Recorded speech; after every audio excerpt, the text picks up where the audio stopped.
I wouldn't say so because they like if you're using that basis where they didn't have Christianity, they needed to be civilized and then made Christian in No, that no, sense. specifically because they were black, though. He specifically targeted African people and said that there was a justification of their enslavement because they were deemed to be inferior, right? But That's what I'm did he talking did he about. base the inferiority over the fact that they were black? Like, did he say they're Yes, inferior because they're black? yes, yes. That is Oh, something that was being discussed within his book. Yes. This was to justify, by the way, the transatlantic slave trade that the Portuguese had started in West Africa. So yes. well, the transatlantic slave trade didn't begin like in 1400s. That's way too soon. It did. The transatlantic slave trade began in 1444. No, it didn't. Yes, it did. Transatlantic means crossing the Atlantic. I mean, the Americas weren't discovered until 1492, and that wasn't by the Portuguese. Yeah, By but the the Spanish. Atlantic slave trade, the initial passage was to Europe. So the Portuguese, they went into Africa, and then in 1444 they started it, and the first batch of people were sent to Europe. It was still it wasn't, if it wasn't the transatlantic one, it was the Atlantic slave trade. But hold on, let me show. Hold on.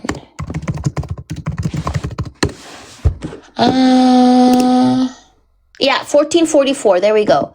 1444. I was right. The first shipload of 235 captives arrived in Portugal from Africa. So the Atlantic slave trade did start in 1444. Cool. No, I mean, Atlantic slave trade in 40. I mean, I didn't know that, honestly. It started in 1444, and then I think in like 1500 is when the Spanish began transporting Africans to the Americas from Europe. So what they did was the slaves that were transported to Europe, to the Iberian Peninsula, were then being transported from there to America. And then that's later on is when they started shipping Africans from Africa to the Americas. But the first people were sent to the Iberian Peninsula. Is that like, well, I mean, slavery, if we're using Europeans committing slavery as and of course profiting off it as a basis of them being inherently racist, I mean, every civilization has. No, that's not the basis.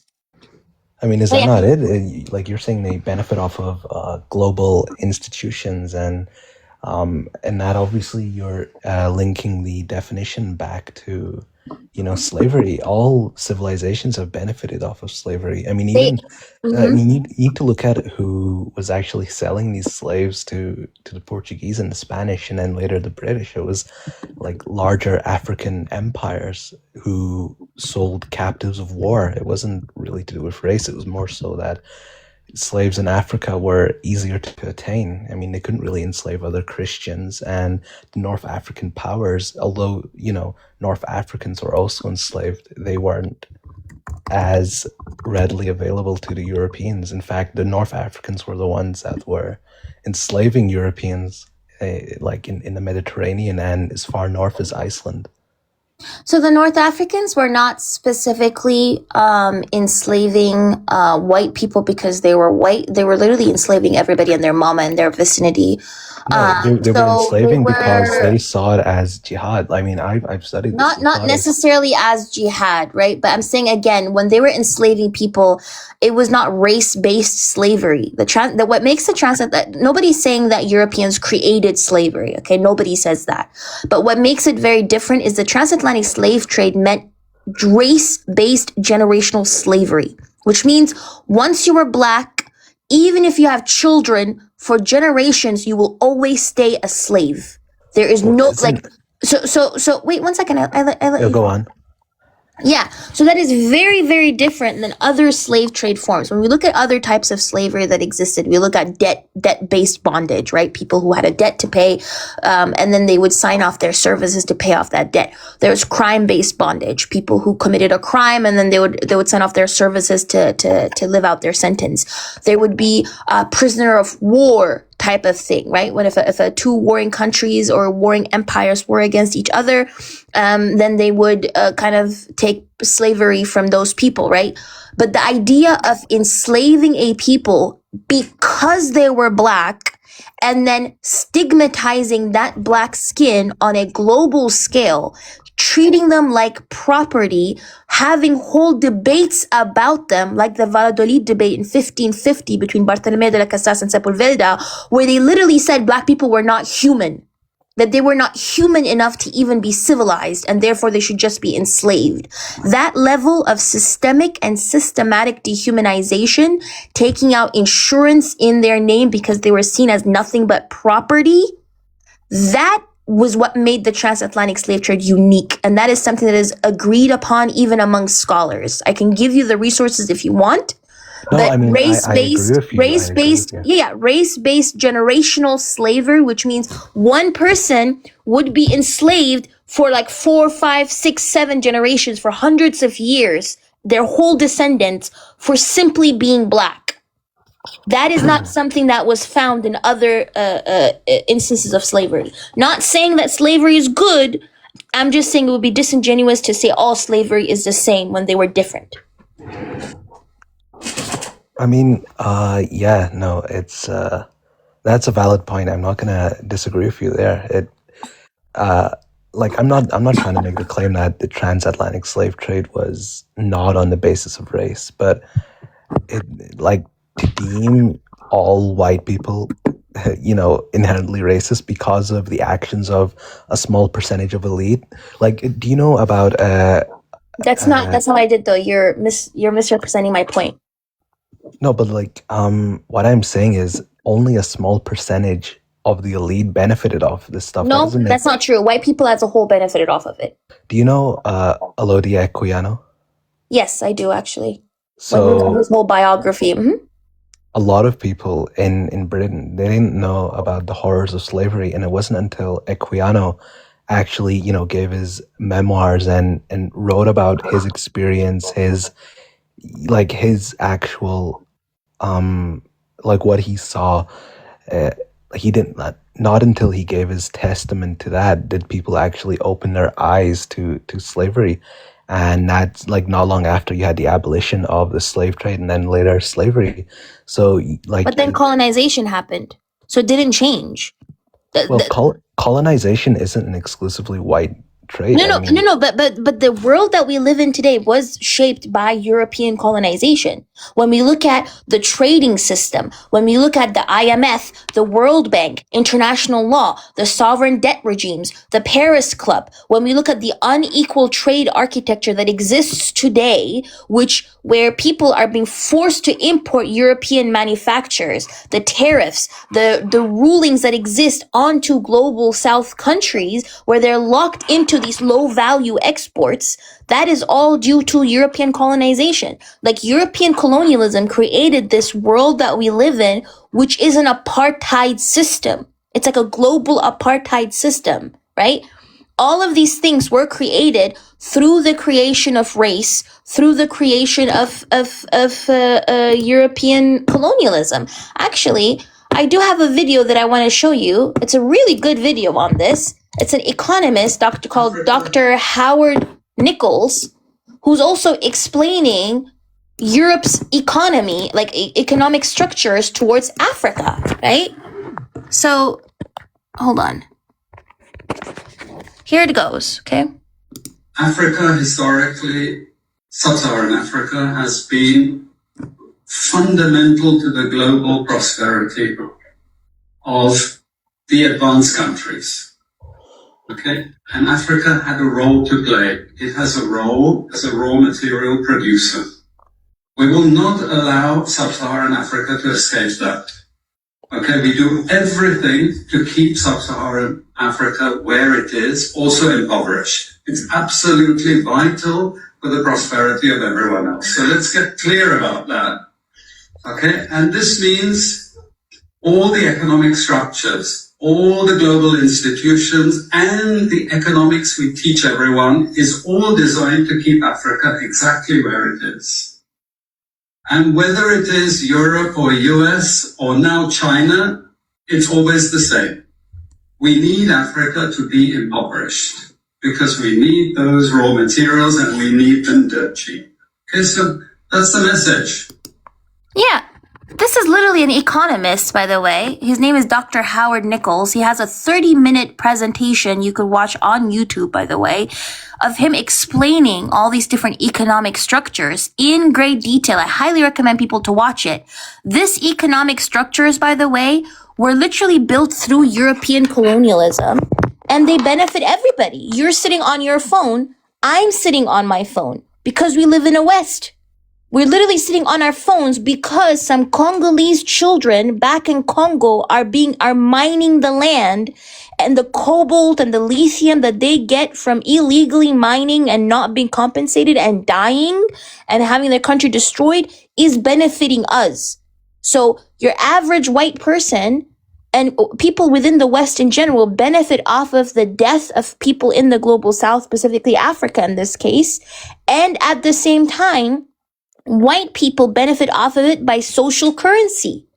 The value of your life continues being upheld by this system that was created through racism by Europeans. So when I'm saying whiteness, I'm not talking about biology. I do not care about your skin color or biology. I'm talking about this legal categorization that was created by the West to continue advocating on behalf of white people and securing your comfort, which is subsidized by African and Black suffering. That's what I'm talking about. Okay, I mean, like, you're really educated on this. I'm not, like, I'm gonna be honest here. I'm not as educated as you are, but you have made some good points. So, I mean, I guess we'll end this here. But thank you for having me up. Can I, if you want to understand it more, by the way, there's a really good book on this called How Europe Underdeveloped Africa by Dr. Walter Rodney. I'd highly recommend reading that book if you want a better understanding as well of how those structures were implemented. And race is also discussed in that part as well, the role that race played. So, but I appreciate you for coming up. Thank you very much. Cool. And just one more thing is, like, if you have like any other books that you want to share, like, I would appreciate if you send them to me, like in DMs or whatever. Yeah, sure. Of course. Thanks a lot. Okay. No problem. Thank you. Have a good day. You too. The book is called How Europe Underdeveloped Africa by Dr. Walter Rodney. That is a great start, by the way. How Europe Underdeveloped Africa. This man was assassinated before this book was published. Dr. Walter Rodney, he was a man from Guyana, I think, if I'm not mistaken. And when he wrote this book, before it got published, he got assassinated and died. That's why this book is incredibly important. It's an academic-based book. It's well-researched. It goes into detail, literally detail, chapter by chapter, in all the mechanisms that Europe undertook in order to implement these exploitative economic structures in Africa. Okay?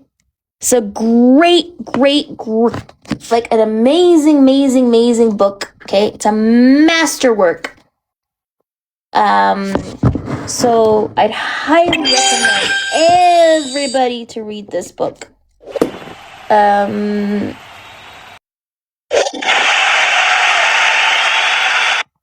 So yeah, and it's in this book as well that he emphasizes that Europe did not colonize Africa because they were somehow technologically advanced. They colonized Africa because there were some African sellouts. He emphasizes that in this book as well. that there were some African sellouts who decided to either work together with the Europe or with Europeans, or who wanted to benefit themselves or who wanted to get richer off of it. And then that ended up leading to the colonization of Africa, right? So if you think that sellouts within your community is not a big deal, no. Sellouts within your community are literally the reason as to why we're still colonized. Just wanted to say that. So let's go to the next person. Like and share the live, y'all.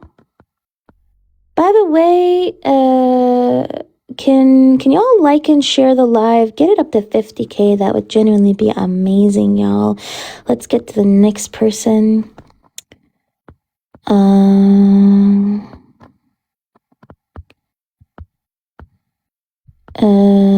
Okay. Hold on. If you want to support the live, you can definitely subscribe, by the way, to the live, to my account. You can follow me, by the way, if you want more lives and more educational content. Would y'all like it if I made like educational Discord meetings with like presentation and everything to teach y'all about like geopolitics? Would y'all be interested in that? Like classes, basically? Who would be interested in that? Because I could try to organize that.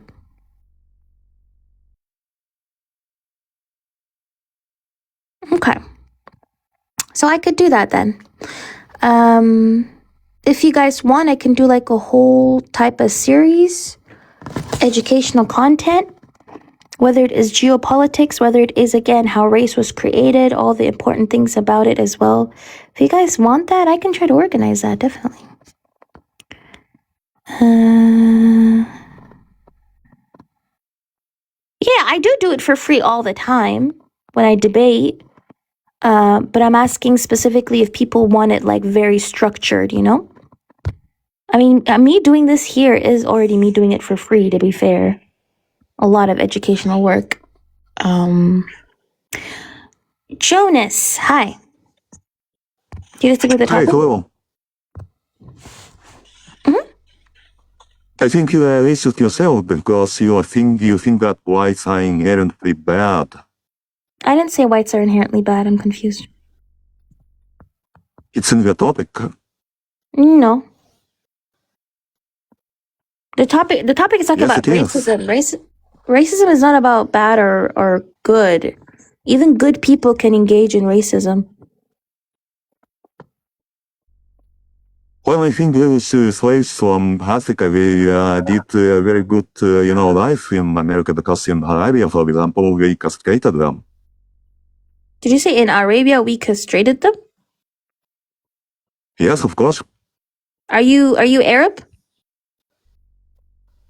Now I am European, and in Africa they Then why? Wait, hold on. If you're European, why do you say we castrated them in Arabia as if you're Arab? I think I said they castrated them in Arabia. Where are you from in Europe? Russia? You're from Russia? Yes. Okay. So I don't know why you're sitting here pretending as if you yourself are not doing, like, Russia is not doing fucked up shit right now. Well, we're talking about racism and slavery. Yes, we're talking about racism. And the Russian army currently is literally using black Africans as like tank bombs in Russia, in Ukraine. When it's invading you, when it's Come on, like if you fighting in go to Ukraine. Mali or Niger, you will find slaves even today because in Africa, slavery is even Wait, legal today. I'm so sorry. Hold on. But Africa continues to get destabilized, though. The problem is Russia is not being like Africa continues being destabilized because of foreign intervention, right? Because every time a leader comes into place, have you ever heard of Thomas Sankara?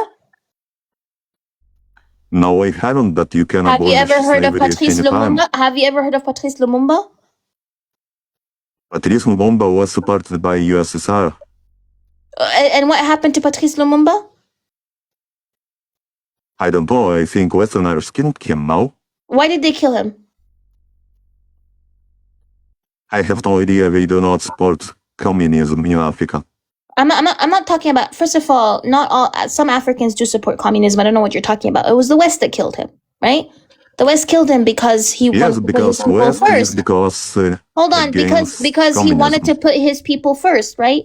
So maybe Africa would have been much more stable if the West didn't continue unaliving its leaders. Like Amilcar Cabral is another person, by the way, who the West also unalived. There's a whole list of leaders who actively, especially in the 1950s, 60s, 70s, 80s, who did want to put their country first, but they ended up getting unalived by the West.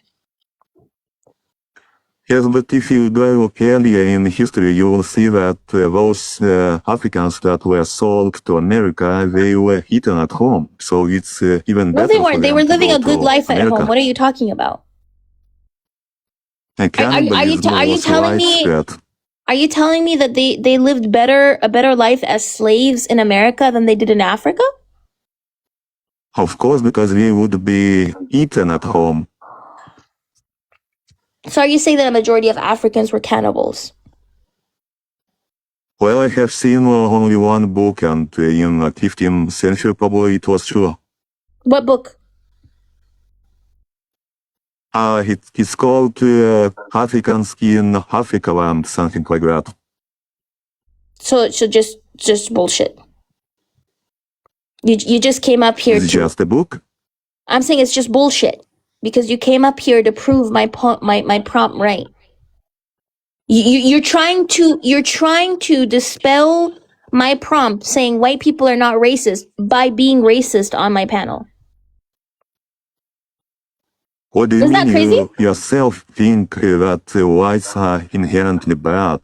I didn't say inherently bad. As I just mentioned again, first of all, even if I did think white people are inherently bad, you're trying to prove me wrong by being a racist person. How does that make It's sense within nothing your wrong brain? to be a racist. So you know that you're racist. It's nothing wrong as long as you follow the law. Wait, so there's nothing wrong with being racist? Of course, if you don't discriminate person and you follow the law, then it's okay. You know, slavery was law as well. You think that was okay when it was legal? It wasn't good, of course, but as I said, in Africa they just eat them.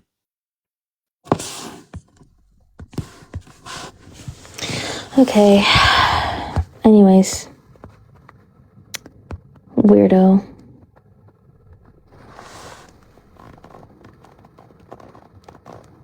By the way, to the people who didn't believe me, because there are some people who didn't believe me when I said that Russians were using Africans as like fucking walking bombs. Hold on. This is an African person in Russia.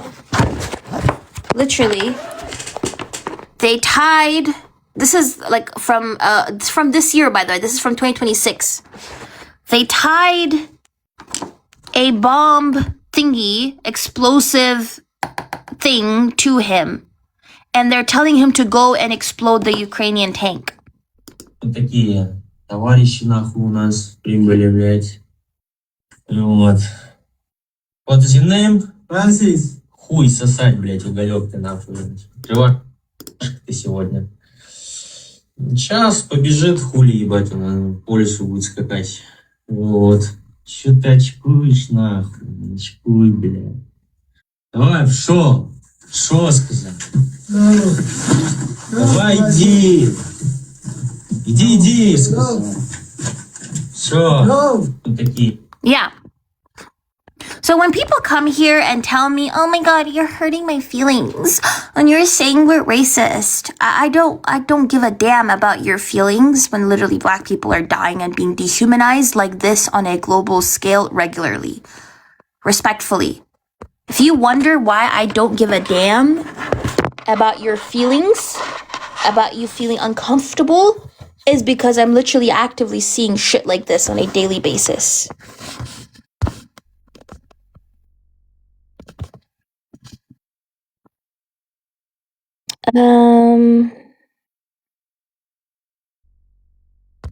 Hold on. Let me go to the next guest. Well, no more guests, actually.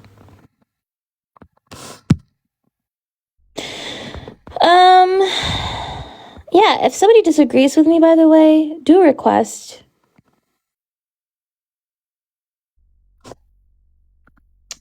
If you disagree with me, do request.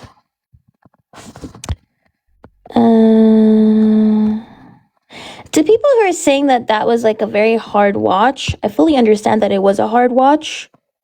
I do think it's a very important watch, though, because a lot of people are blinded, living in their bubble, not understanding the amount of harm that racism is causing on a global scale as well. And I don't think that people, especially if you're white, I don't think you deserve the comfort of not knowing. I don't think you deserve the comfort of not seeing these things and seeing what whiteness is doing.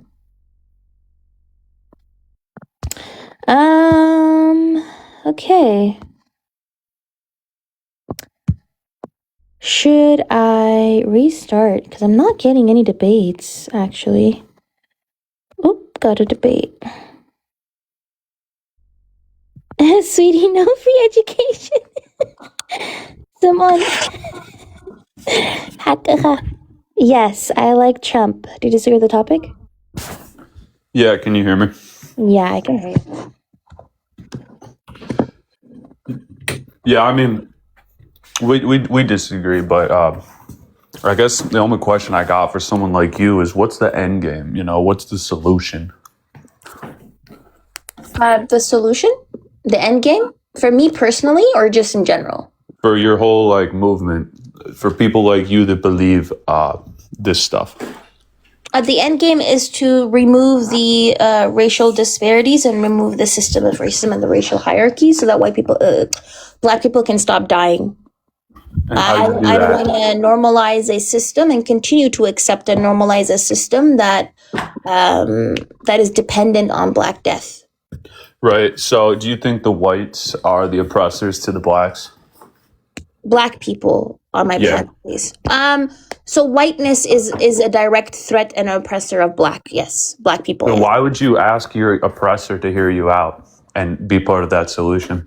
What makes you think that this is specifically geared towards white people? Well, it's clearly inflammatory toward them. And second, it's not inflammatory at all. So the target audience. Hold on, the target audience is black people, by the way, because a lot of black people, unfortunately, we live within a society that has kind of gaslit us into not understanding racism fully while we're experiencing racism. So the white people who educate themselves from this are just like an extra added point to it. But my main targeted audience is black people and people of color. Then you're doing a disservice to them. Wait, how am I doing a disservice to them? You cut out.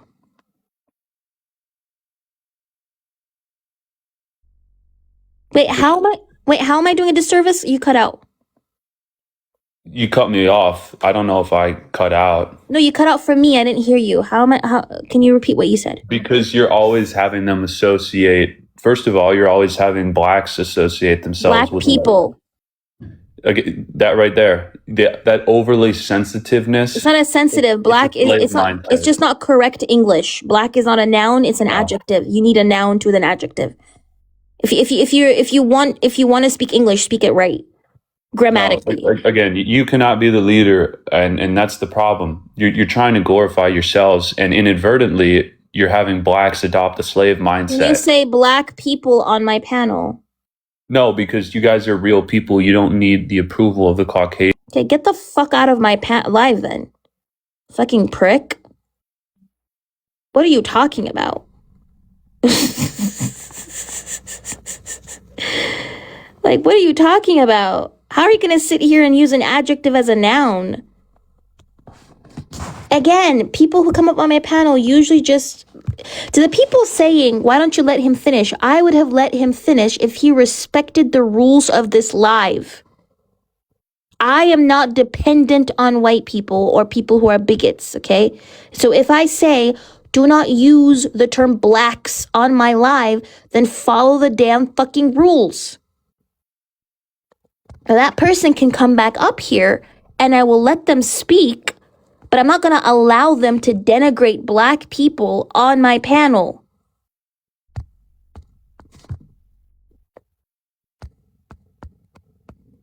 Okay.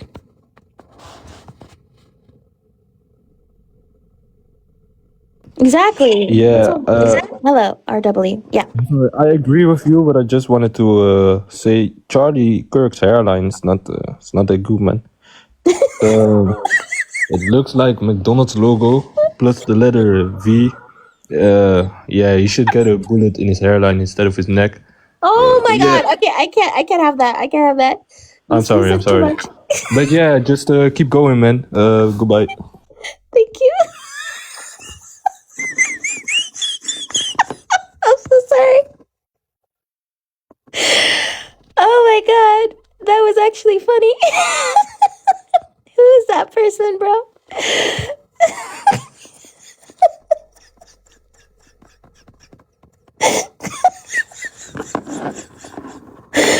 Oh my god, whoever that person was.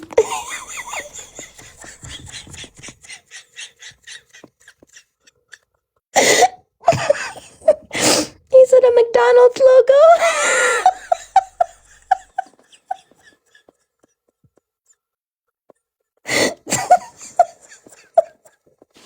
Oh my god. Okay. I need to go to the next person.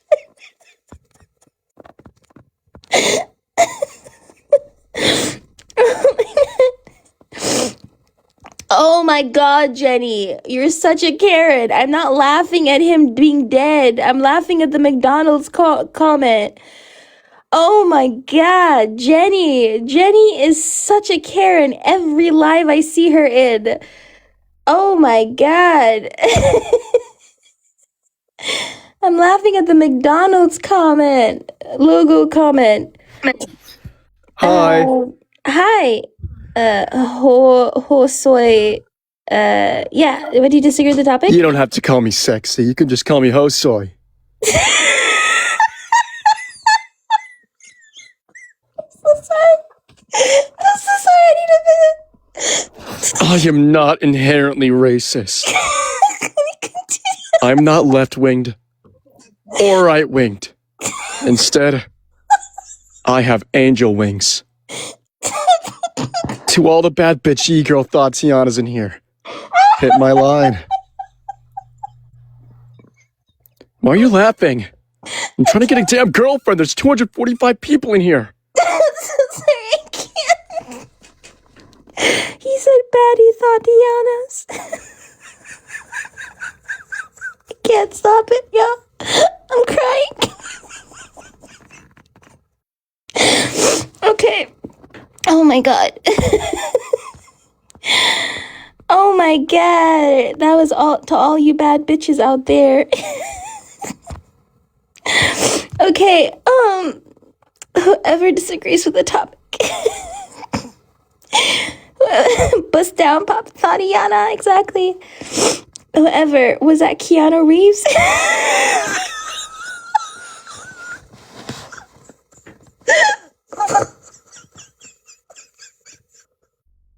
Yo, leave Keanu Reeves alone, bro. Oh my god, what did Keanu Reeves do to y'all? Oh. Okay. Oh my god, I'm crying.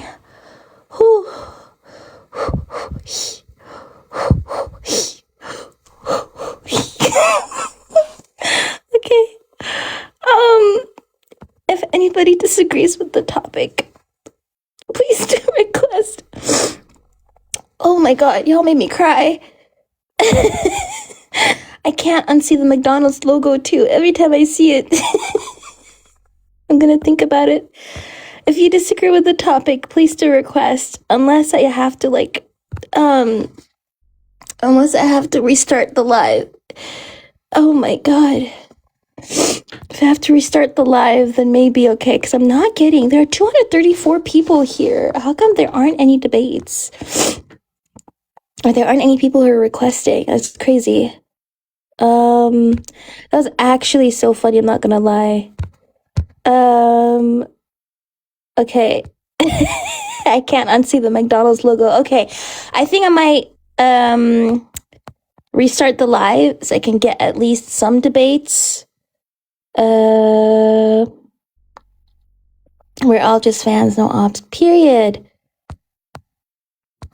Hey, Indigenous Tribe. Okay, so I'm gonna restart the live.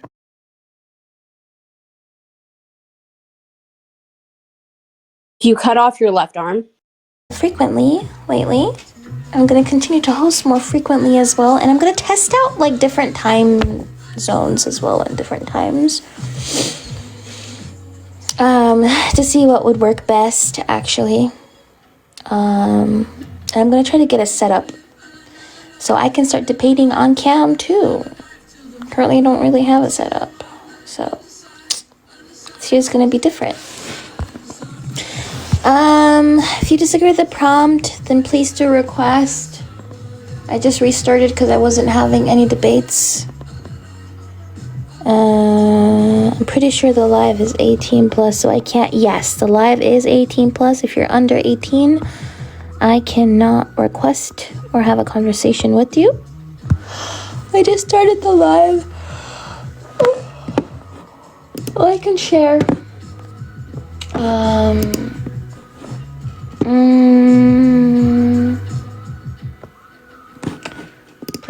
Please like and share the live. Yeah. How do y'all feel about what's happening currently though in the world? Isn't it scary? Low-key, high-key. I feel like shit is like really getting scary, I'm not gonna lie. How do y'all cope with it? With the new developments? Because they are terrifying, I'm not gonna lie. Of how like quickly everything is developing too. It's really terrifying. And those comments from like Trump and stuff are getting even worse, I'm not gonna lie. To me, it's actually insane how anybody even normalizes it, right? Normalizes this level of like disparaging and racist violence. And that's because like racism is actively normalized within society. And the fact that people cannot even see that is crazy. I make my own happiness in my immediate world. That's also a good suggestion, I can't lie.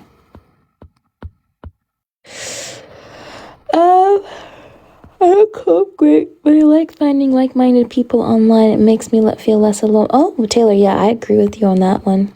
A very overwhelming yes, 100%. Can you explain how white are inherently racist? I'm sick and I can't talk. Oh, yes, it has to do with whiteness, right? So whiteness as a construct is not a biological category. It's a socially constructed legal category that was from its inception created to oppress people. And because it was created to oppress, you cannot uphold whiteness without upholding racism, basically. So, number one, white people are born into a society that caters to them, that centers around them, that usually, like when they learn history, they learn it from a white perspective.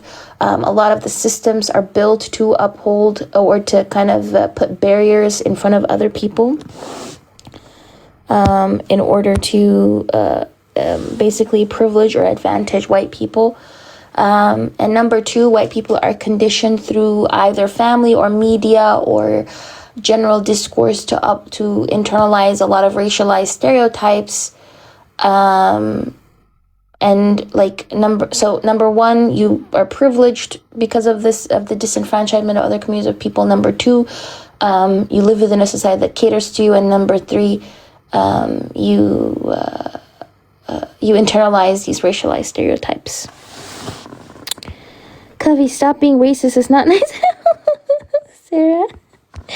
It's funny. Okay, we have one guest. What the hell? Why did you drop? Come back up. Soldier 4. Why did you drop? He's also not protecting his wife or children from racist whites. Oh, wait, who is it?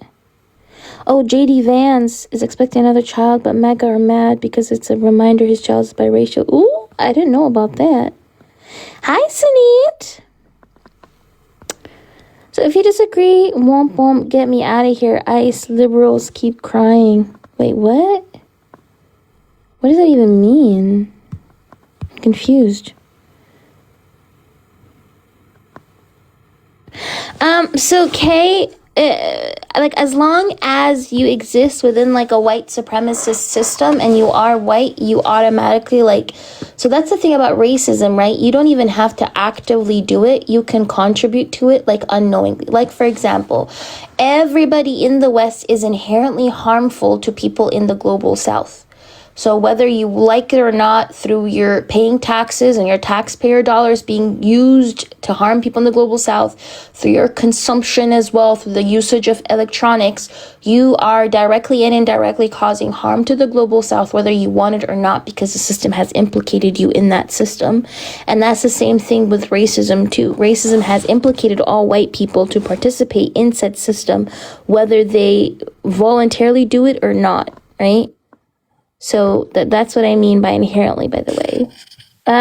Melton, do you disagree with the topic? Yeah, so this is like statements like this are a big reason why I'm a Democrat. I voted blue. This is a huge reason why Republicans are so hesitant to like maybe adopt to more leftist ideas, is because you like statements like this make them believe that they're automatically guilty, whether they are or they're not. They don't want to change. Like they feel attacked just for existing. I'm not. Yeah, so I don't care about party politics. I'm caring about the deeply embedded issues that exist within like Western society as a whole. And I think that these are important conversations to have because people just don't understand what racism is. And they don't understand that they directly or indirectly participate in racism. I know, but like statements like this make them not even want to understand it because they think, I've had a lot of people who've come up to understand things and have changed their mind. Yeah, I know, but you're only reaching such a small amount of people. Like if you turn on Fox News, if you turn on any of these programs, like they feel like statements like this are the reasons why they're so opinionated on. No, it's not because of statements like this. Because I'm pretty sure it's a huge reason. No, I'm pretty sure they had these opinions prior to me even being born. I'm confused. Like let's not pretend as if racism somehow got worse only now. It has always existed. No, like nothing that black people do convinces white people to continue upholding racism. They do it because it benefits them and it upholds their comfort, not because they're offended by black people. I know, but I'm not saying that at all. I'm saying statements like that, like I'll talk to my parents. This is like creating more division because you're making them what's creating division is the racism and the unaddressed racism. That's what's creating division. People addressing the racism is not what's creating division. I know, I'm not saying that, but I'm saying is like the way it's being like in certain ways it's being addressed like this. Again, you're talking about people's feelings being hurt, and the problem, what I'm trying to get you to understand, I'm not necessarily saying I disagree with you. I agree with the topic, but I think the way people go about like trying to tell people, it's not going to get anything done. Kenzie, have you been listening to this? You want to address the Melton? Yeah, I'm interested that you want to center the strategy when it comes to addressing racism rather than racism itself. That's not at all what I'm saying. You are. You're telling Athena this is not the way to address racism. Yeah, but that doesn't mean I'm saying we need to. Right. So why are you criticizing her strategy? Because I'm just strategy. So are you white? Yes, I am white. So as a fucking white person, you're telling a black person that they're addressing their oppression wrong. I actually have no clue that this is a black woman. I just joined the live randomly. Now that you do, let me rephrase. Let me say it again. You, as a white person who does not experience racism, is coming up here to tell someone who does experience racism that they're addressing their oppression incorrectly. That's not the way I'm trying Also, to wait, Melton, I don't know why people keep saying that. Like, people can clearly see my profile picture. That's me, and that's a black woman, not Caucasian or white. So, but continue, Melton. No, I'm trying to come at this from the angle of like, so I'm a Democrat. I live at home with my parents who are both Republicans, and Fox News is constantly on the TV. So I see both sides. I hate seeing both sides.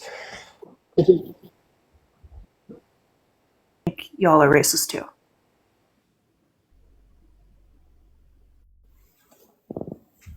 What? Democrats are on the right. We are on the left. We do not agree with Democrats, but that's a pivot. Well, I'd say I'm on the left. I'm just using Democrat as like a blanket term. Are you an anti-capitalist? Yeah, I am actually. Then how are you a Democrat? But anyhow, I don't care. I don't care. I don't want to make this about you. Like, this is a pivot. I just want you to address how you are the authority on how people address I don't think I'm the oppression authority. that you yourself don't experience. I don't think I'm the authority. I have an opinion on just the same. Why are you doing that? Then why are you doing that? What do you mean? Why are you not tracking? I feel this is not hard to grasp. I guess I'm not tracking. Why do you think that you have the knowledge, the insight, any of those things to have a critique on how someone addresses oppression that you yourself don't experience? My only statement of this is like things like this will be put on.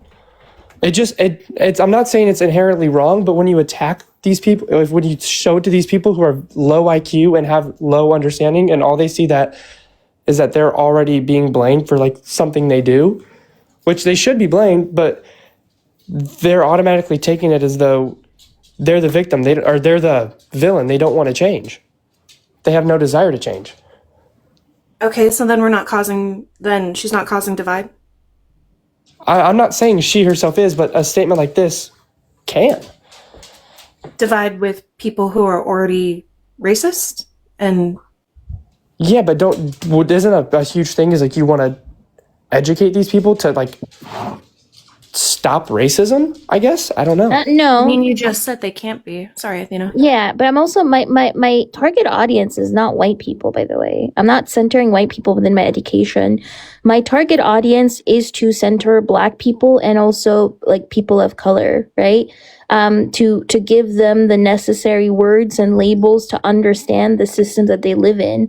The white people who are in my live who get educated by listening in is like an extra, like an extra benefit or like a good thing, because there are white people who do listen to my lives and because they sit here and they educate themselves, but they are not my main target audience. My main target audience are Black people. I wasn't just like saying you in general. I'm just saying like this is like statements like this get put all around, whether it's social media or like major news outlets, which unfortunately they reach the most amount of people. And people just form their opinions off of that. Mainstream media is not an educational source. It's not, but people take it as that. That's not the problem. I feel like addressing. Okay, then I just addressing. I just took the purpose of this incorrectly.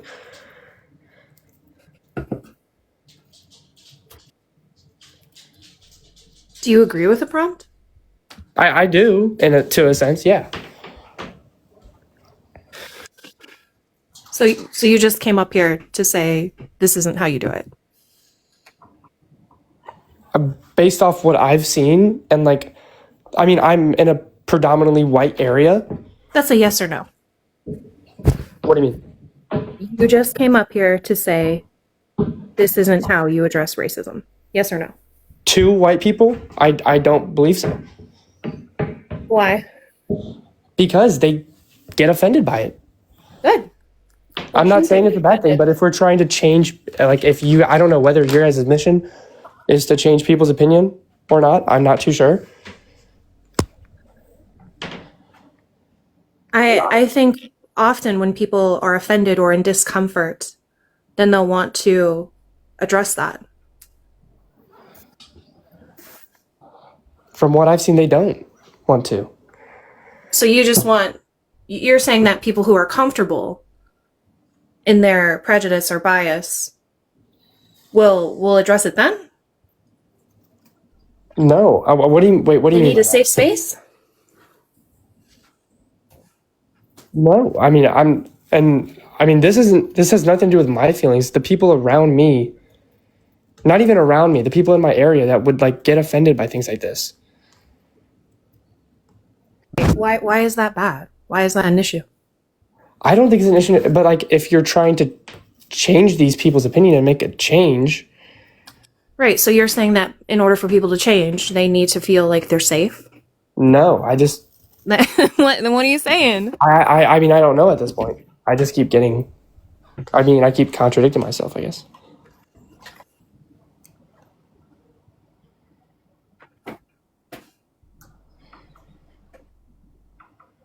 Do you see like an issue itself that you as a white man or okay, bye. Oh well. Hi, Kenzie. Hi, bestie. Hi. Yo. Hello. First of all, what do you disagree? Do you disagree with the topic? Yeah, I do. Why?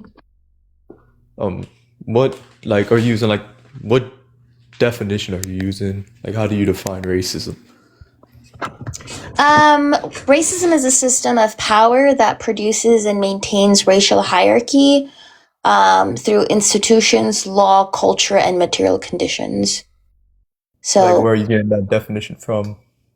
yeah, when we look at the sociology of racism as well, so whether it is within post-colonial theory, within critical race theory, or also there's a great article by Harvard on this called The Sociology of Racism, to better understand the functionality of racism as well.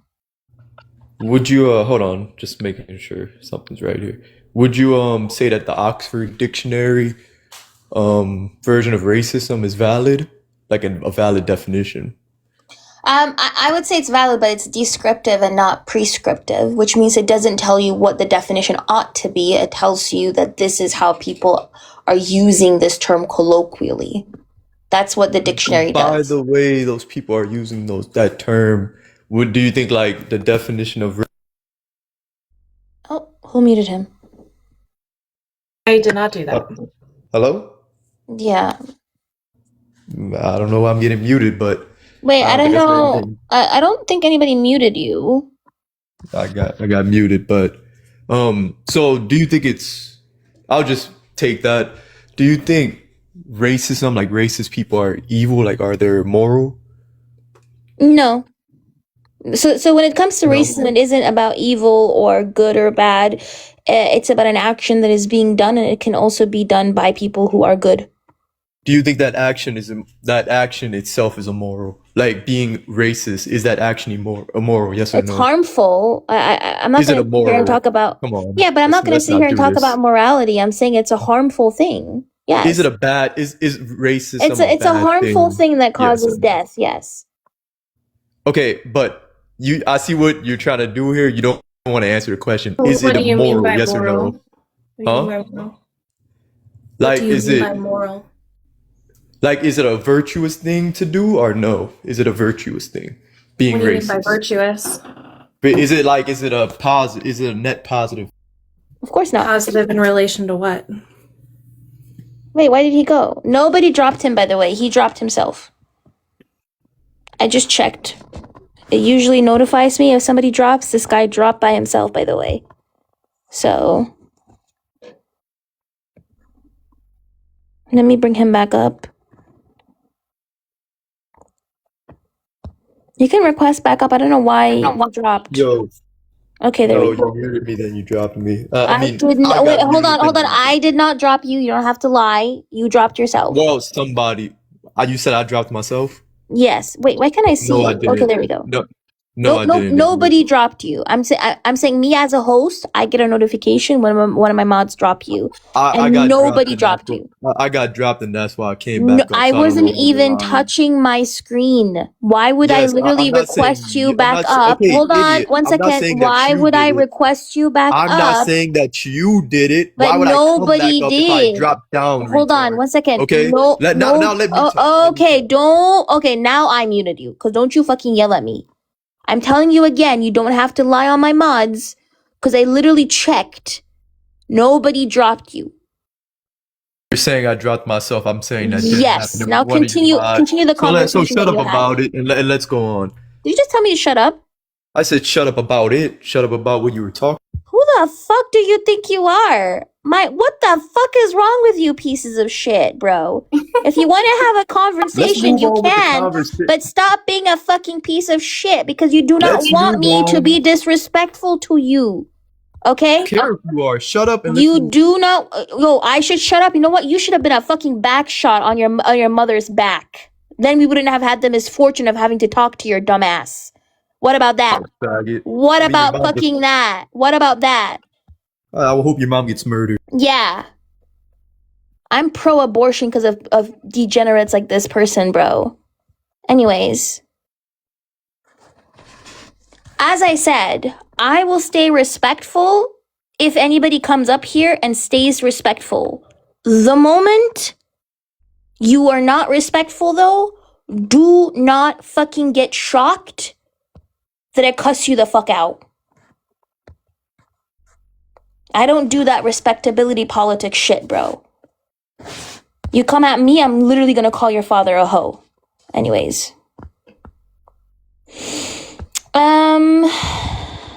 Okay, let's go to the people. What's wrong with being a hoe? Actually, nothing.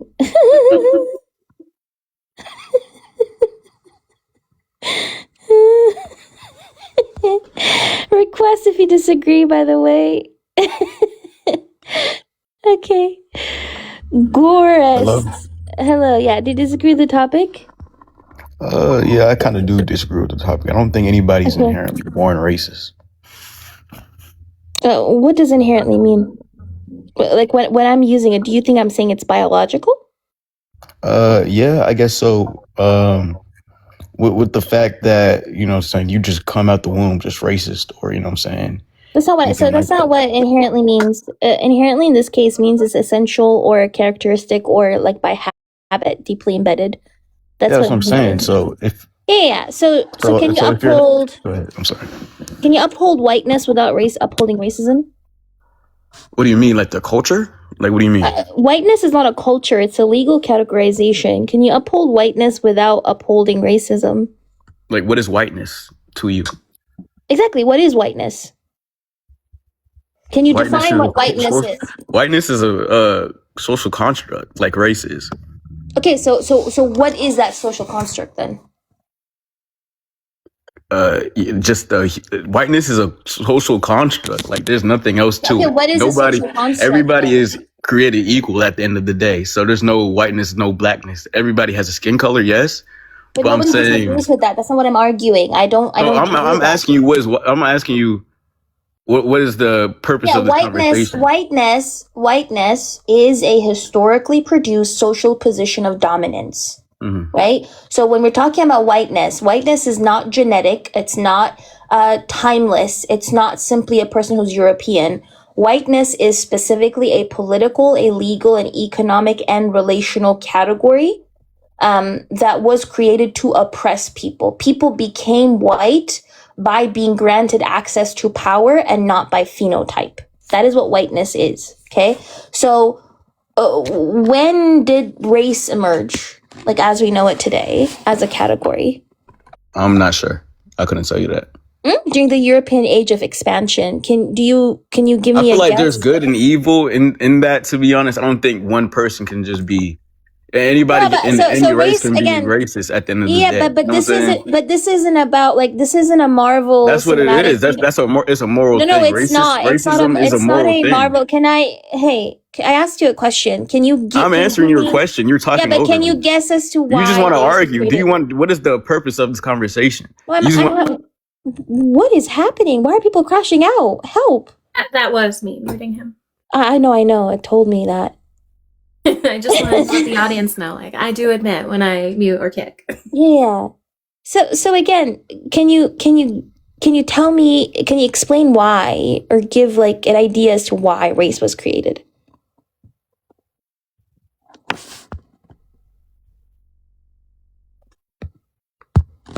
Racism exists. oh, my fault. I didn't know how to. This is my first time on live. My fault.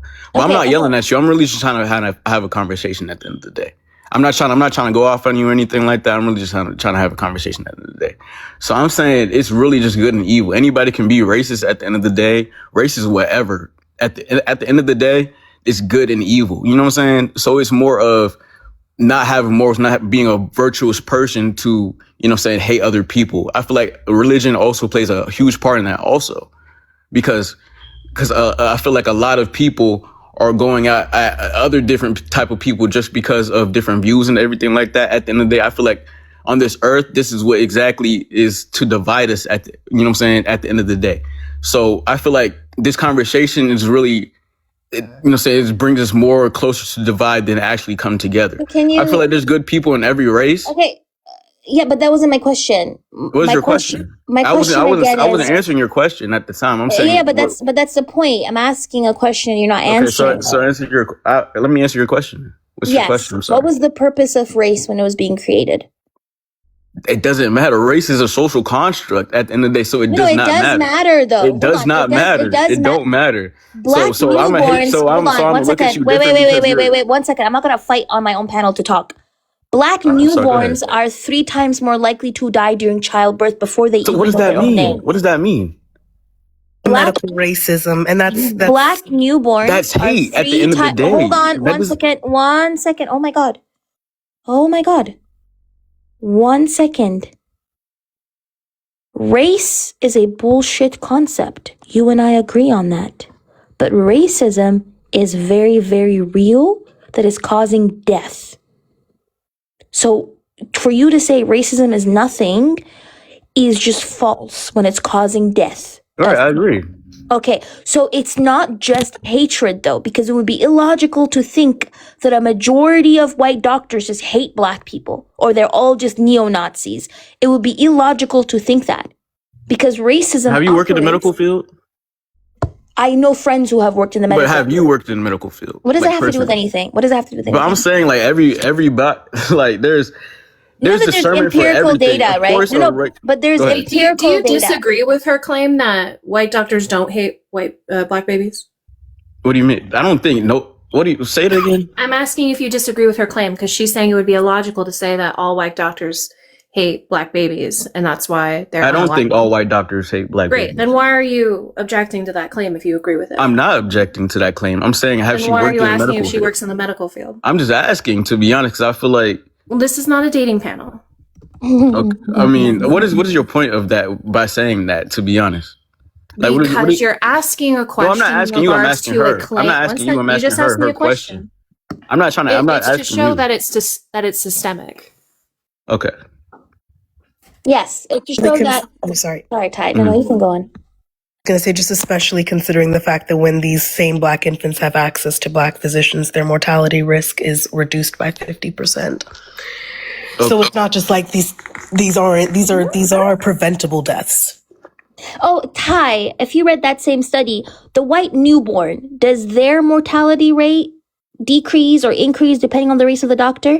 No, actually, statistically, all races of patients fare better when they also have access to black doctors. Exactly. So That study literally showed that the white newborn's death rate or mortality rate doesn't increase or decrease based on the race of the doctor, whereas the black newborn. I'm sorry. I'm seeing some of these comments. I'm not just trying to talk again. I don't. You didn't come here to talk to the comments. Again, Yeah, but I'm just saying. There are literally people in the comments who are Why calling are you me yelling over me? Just relax. because you're relax. Why are interrupting you me yelling while over me? I'm But I'm saying, responding in I order really- to I just- say I- that I do not know why the hell this man speaks like that. Why are these people like that today? Go ahead. I'm sorry. Okay, you didn't come up here to address the chat. You came up here to address the panel. Okay, I understand that. Okay. So let's keep moving on with the conversation. Okay. So as I said, the infant mortality rate for black newborns decreases when a black doctor takes over. But when a white doctor takes over, they have they are 3 times more likely to die during childbirth than a white newborn. Okay. That is precisely why we're talking about the issue of racism and how it continues to exist and produce these racial disparities in every single sector of life for a black person. Okay. Okay. So I feel like most of it is. I feel like. I'm sorry. You know what I'm saying? I'm not gonna lie. You did convince me on your point, but I feel like people are just not inherently, but I don't feel like people are born racist. I'm gonna go ahead and give you that point. But I feel like, you know what I'm saying, we have to get out of this mindset that everybody is out to get us in a way and just make our own community. And, stop, I want to say living in that victim mindset, but, you know what I'm saying, living in that womb so we can go ahead and, move past in this, Can I ask you a question? Yeah, go ahead. I'm sorry. Yeah, go ahead. If I have an apple, would you say that's inherently a fruit? What? If I'm saying apple is an apple. Apple's a fruit. Yeah, right. Apple's is it inherently a fruit? No, because I thought you said inherently was, you know, saying it's your habit to do that. That's a characteristic. That's not a characteristic. A characteristic, yes. That's not a characteristic. That's what you are. And it's a fruit. What are you talking about? I'm saying if you're a fruit, I'm saying like if I was born, I'm a human at the end of the day, but it's not. I'm not inherently a human. I'm just born a human. That's what I am. I'm showing that when we have a concept, there's specific entailments that come with that concept. That these entailments are inherent to that concept. So it's inherent for white people to be racist. Correct, because whiteness is a concept that is based on a hierarchy, which is to make racism function. So yes, that's an entailment of whiteness. So if I was born white, I'm automatically higher than anybody else? Like, are you saying like it's skin deep? Or are you saying it's the? It's not about the skin. power that you Again, have? as I just mentioned, I don't think race is like just about skin tone. Why? Yeah, race is. Then not why do you have a white biological. person? Why do you have if you're white, you're inherently racist with a white person there? Because white That person you're skin tone. You're. Technically, it's a corpse. Oops, sorry. Too far? Too soon? Let me.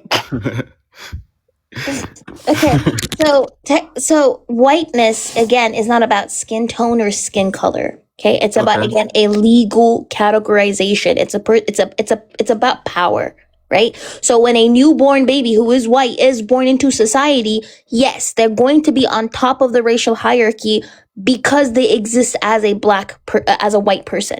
Mm-hmm.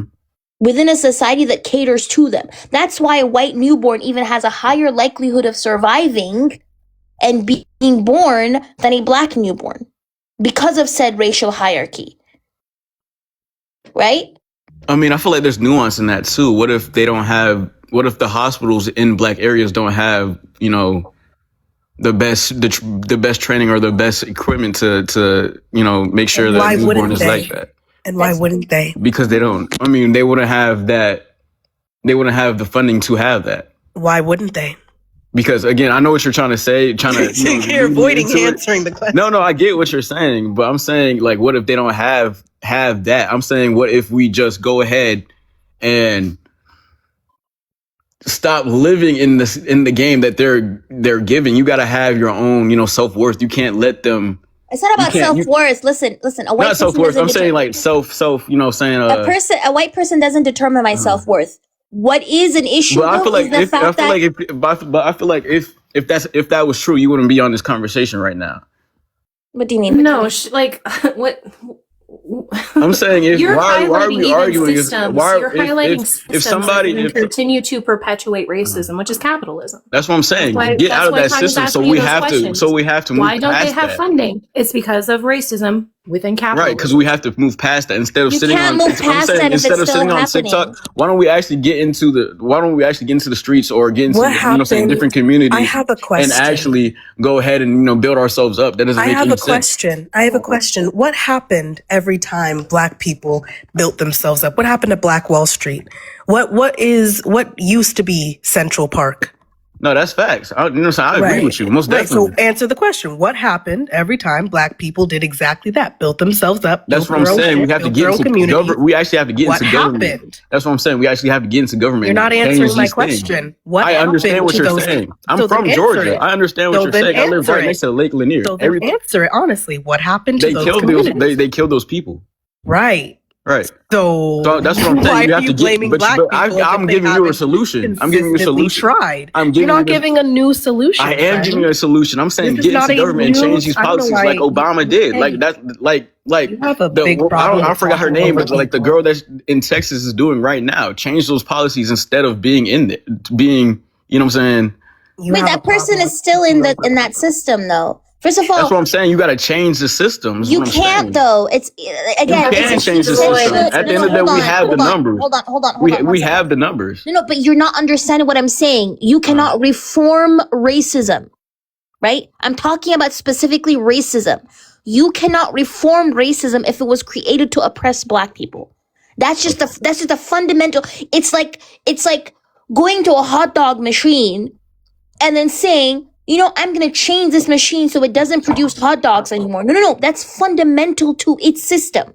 It was created to create hot dogs. Oh, okay. So you're saying capitalism is the result of racism?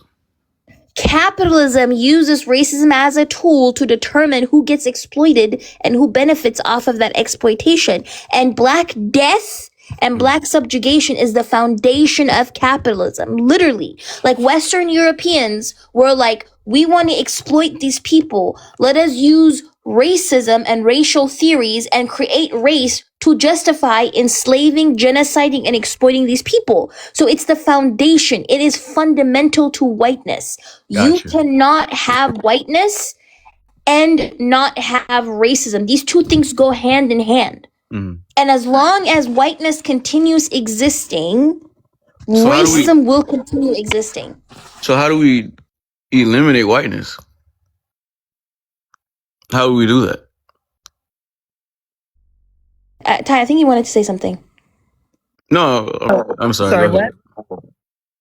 I just wanted him to answer. No, she didn't ask me a question. She made a statement, but I'm saying what? No, I very much so asked you a question. What was your question? I didn't hear you. I'm saying I heard the host, but what'd you say?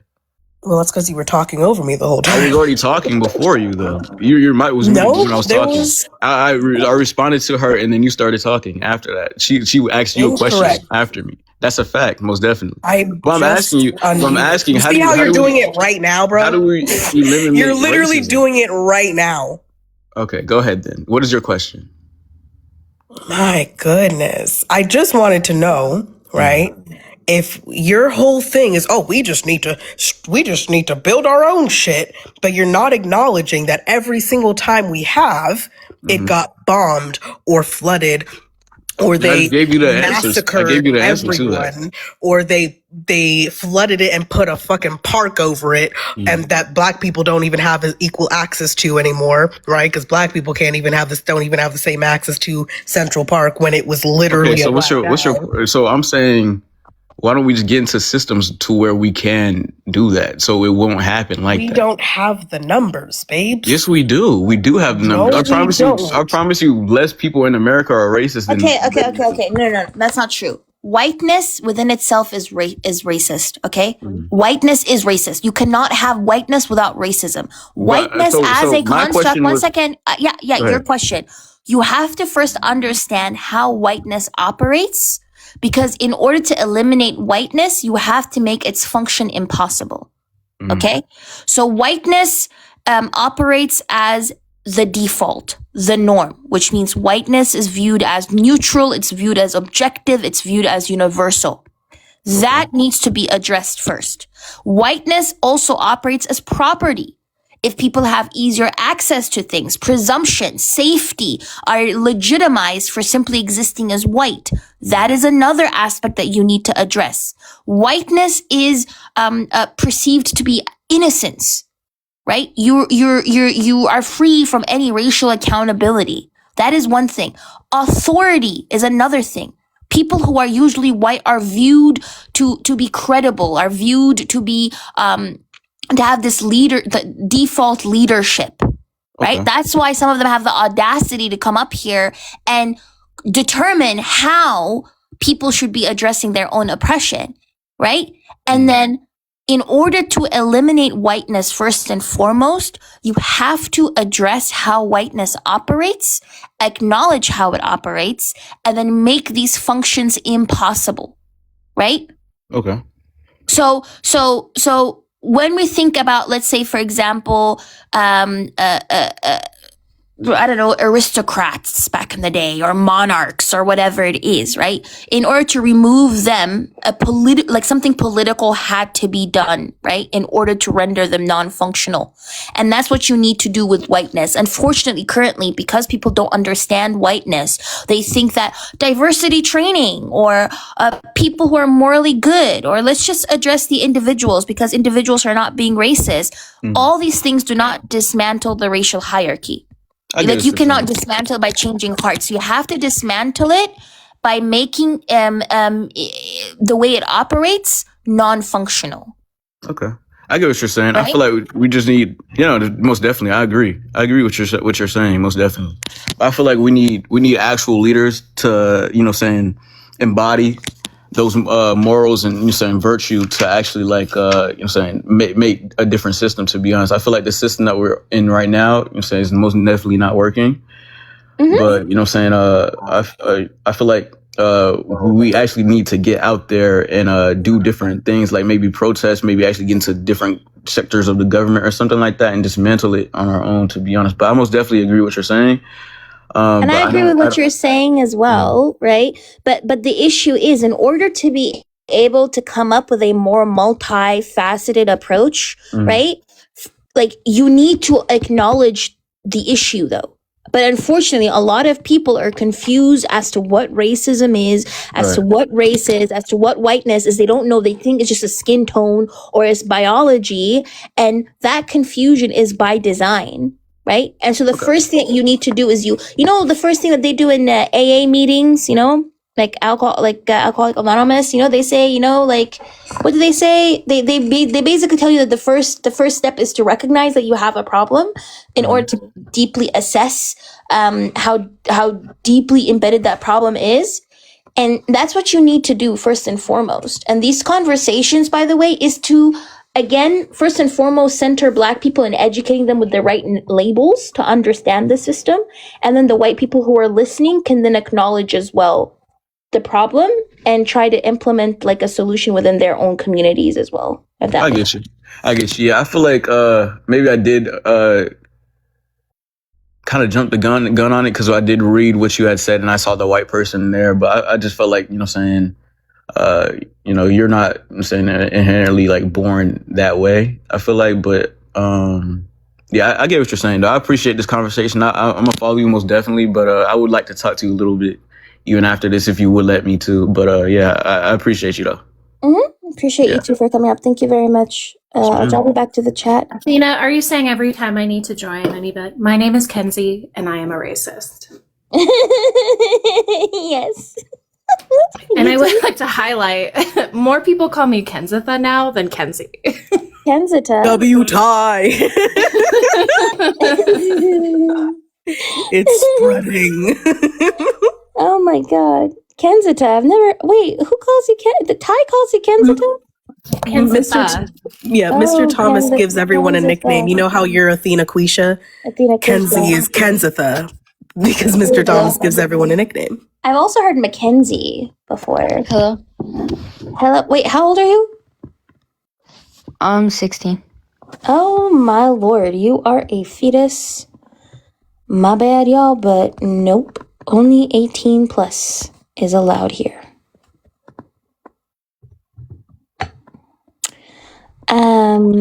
Damien, how old are you? 21. Okay, so before you start, by the way, Ty, if you want, you can take this. But there are 335 people here and only 25 likes. We should be getting this to 50K likes. Like and share the live, by the way. If all of you guys could share the live 5 times, that would also genuinely be cool. And then also gift Ty and Kenzie for the educational labor that they're doing.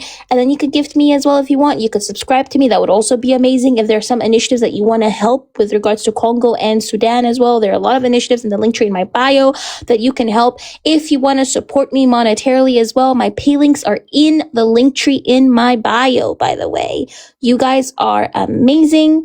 And I bet Ty and Kenzie probably have their link trees in their bio as well. So please, please, please do support. Actually, there is an initiative for Palestine in my link tree, Kirby. So you literally talked way too soon before even checking my link tree. Fucking weirdo.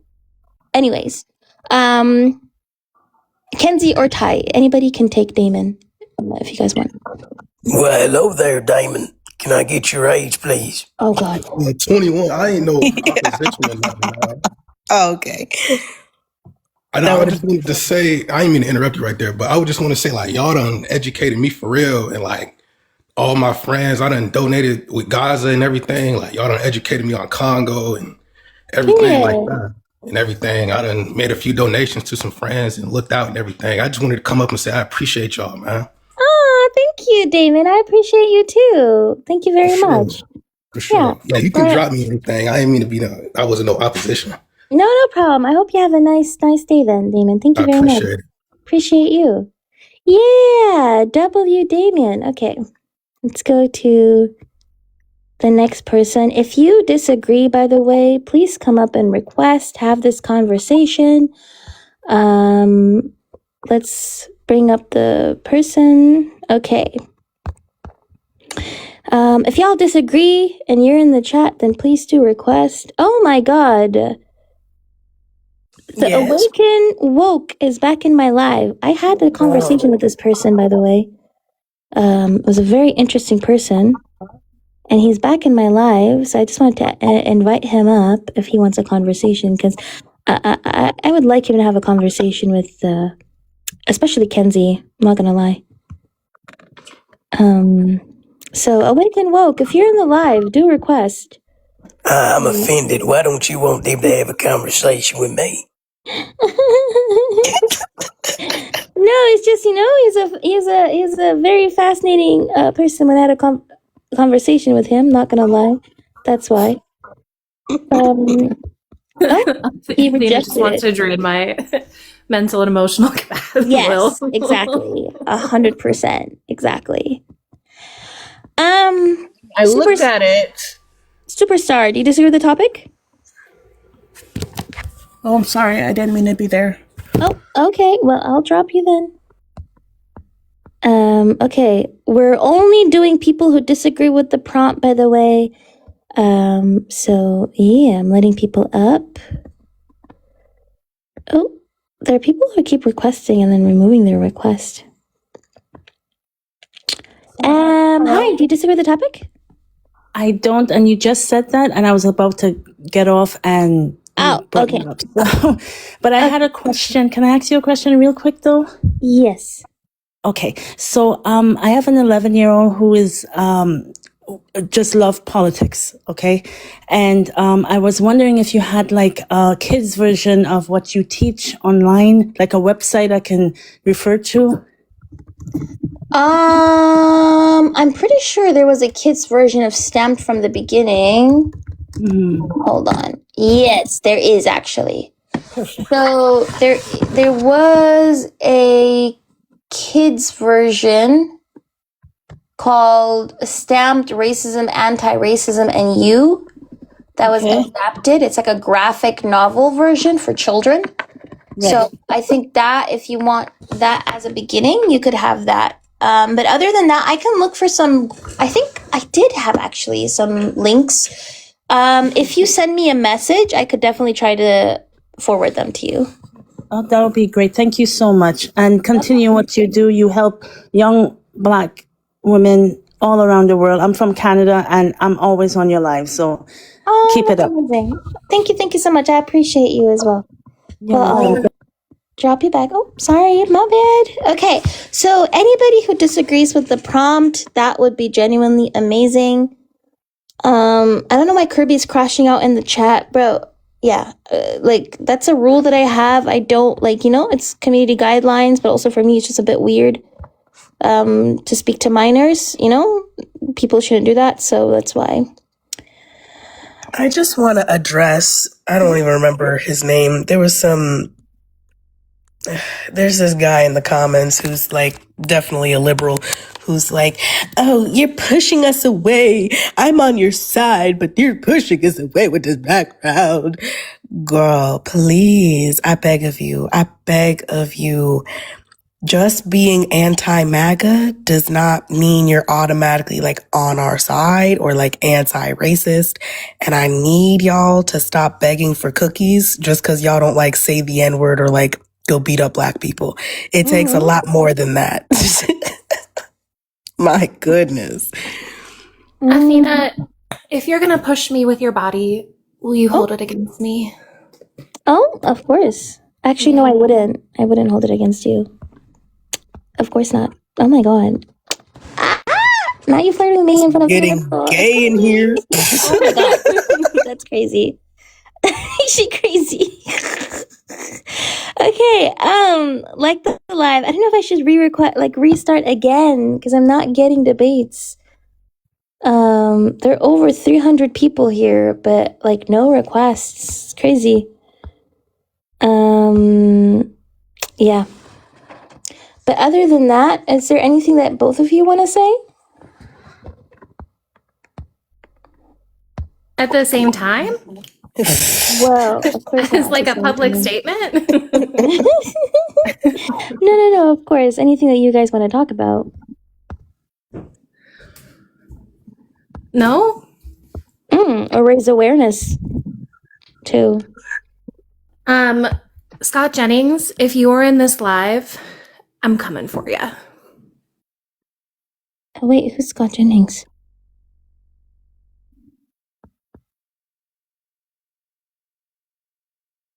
Oh.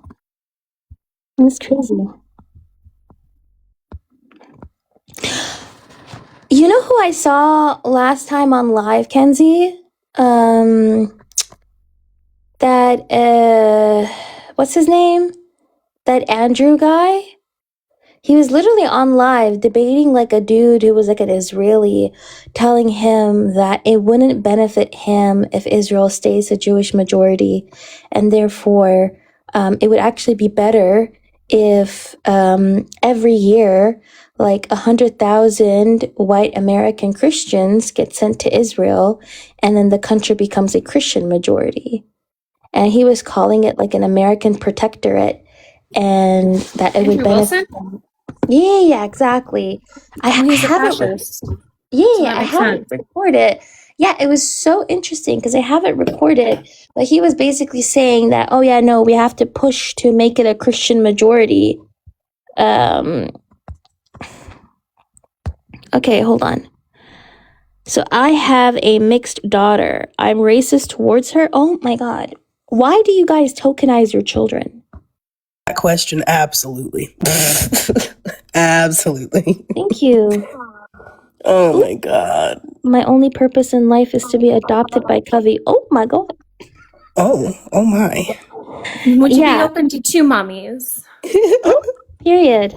Okay, so I do want to say bye. I do have to go participate in capitalism, but thank you for having me as always. Yeah, thank you for coming up. I appreciate you. Oh, sure. Bye. Boy. Bye, Ty. Bye. Yeah, I might end it actually soon as well, cause or restart. I don't know. Sorry, I'm only available for Covey. Oh, period. Restart. Should I restart? Yes. I just got here. I know, but Or maybe And I'll just go live tomorrow. Do you want to like co-host with me when I go live tomorrow? we can. It's just it brings. I'm sick right now, and so it like it heals me, to watch you intellectually dominate losers. Period. I already restarted once and I debated a couple people, and then again now. But what if I restart where I go live tomorrow around this time? Would that be good? And That not works for earlier, me. but around this time. And yeah. You guys can only handle me in doses, I can't give away too much. 2 words, hot cereal. Somebody block solid. I just wanted to say. What does that Somebody even block mean? solid. No, I'm just joking. Don't block him. He kind of like bullied me a bit when he said hot cereal. Listen, hot cereal is not bad. Okay? Hot cereal is not bad. On a serious note, though, I do actually, Ty, I'm probably gonna just talk about like what's happening in Sudan very, very briefly, and then yeah. So if you want to say something, that would be cool. But if not, I'm just gonna probably like switch it over and talk about Sudan for the end of the live, and then I'm gonna go live tomorrow around this time and do a regular debate live. Actually, would that be okay with you? Yeah, I'll join for whatever live you host. Period. And then like we can co-host tomorrow then. Okay. Okay. So I love you. Love you. Bye. Okay. Yeah, Simon, I am gonna rest as well, but I do really, really want to talk about what's happening in Sudan currently. Because it really, really is like really bad. And so I'm gonna do that now. So it is really bad, right? So what I'm gonna do is The murder of a city. I am going to be watching a War Fronts live with you guys, like a video, and I'm going to be dissecting it one by one as well, and you'll see if it's accurate or not, okay? I'm not sure how many people will want to stay, but yeah, hopefully enough people will try to stay, but I'm going to be discussing that for now, and then tomorrow I'm going to have like a regular debate live around this time, by the way, so hold on. Let's do this. By the way, the people who say like why I talk about Sudan a lot and about Congo a lot as well. And I want to show you guys why. Okay? Cuz you guys might not understand like the whole purpose of it. Like as to why I'm like genuinely trying to hammer home the point of how bad the situation is there. So I want to show you guys this.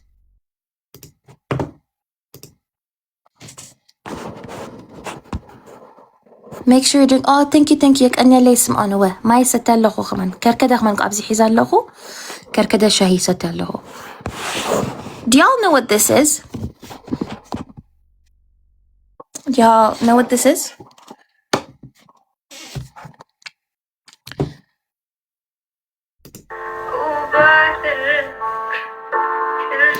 This is satellite imagery of blood discoloration. And this is why, like, the silence of like what's happening in Sudan is genuinely disturbing.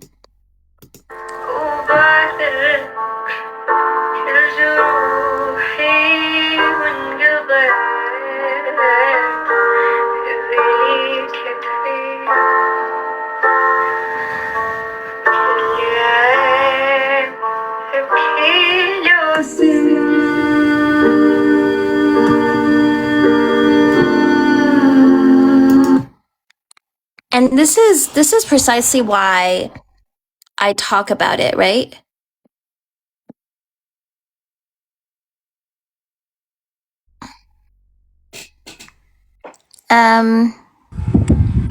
Did you mean to request? Oh, my bad, Kobe. No, I didn't. I'm gonna drop you back down. So this is precisely why it's so important to talk about Sudan, because the UAE is getting weapons from America, by the way. It's literally getting weapons from America and it's sending them to the RSF. It's not only getting weapons from America, it's getting weapons from so many different other countries. It's getting weapons from China, from Russia, from America, from European countries, from Israel. And the UAE is literally pumping all those weapons into Sudan. And that is causing this. Right? So much death that it's literally can be seen from space.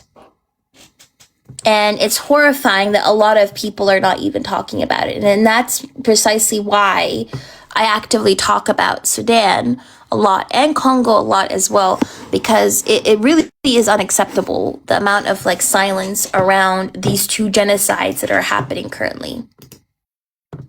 So if you were what we're going to do is we're going to switch from debates and we're going to dissect this video and see what Warfront says that is correct and what he says that is, you know, not like is okay, right? So that's what we're going to be doing right now. Going to see the murder of a city, If you were going to see the murder of a city, this is what it looks like. These were the words of Nathaniel Raymond, Executive Director of the Humanitarian Research Lab at the Yale School of Public Health, speaking to the New York Times about the fall of Al-Fasher. Once a bustling city, the capital of North Darfur was encircled and besieged by the paramilitary rapid support forces amid Sudan's chaotic civil war. For over 550 days, it held out against the RSF, resisting takeover even as medical care became scarce and famine took hold. Then, in October, its defenses finally broke. What followed was likely one of the worst war crimes committed this century. Victorious RSF... Mind you, it was under siege for 18 months. And for 15 months, they went through level 5 famine. Okay? So this is an explanation of the siege that I wanted to show you guys.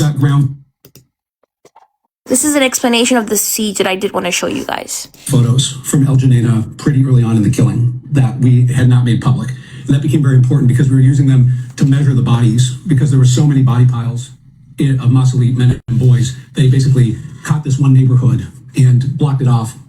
And they raped the women and the girls, but the women and the girls would gather the bodies and put them in basically a mausoleum they created out of a schoolhouse. And so we could navigate and follow the RSF killing from space using the body piles as navigation points. They were killing so many.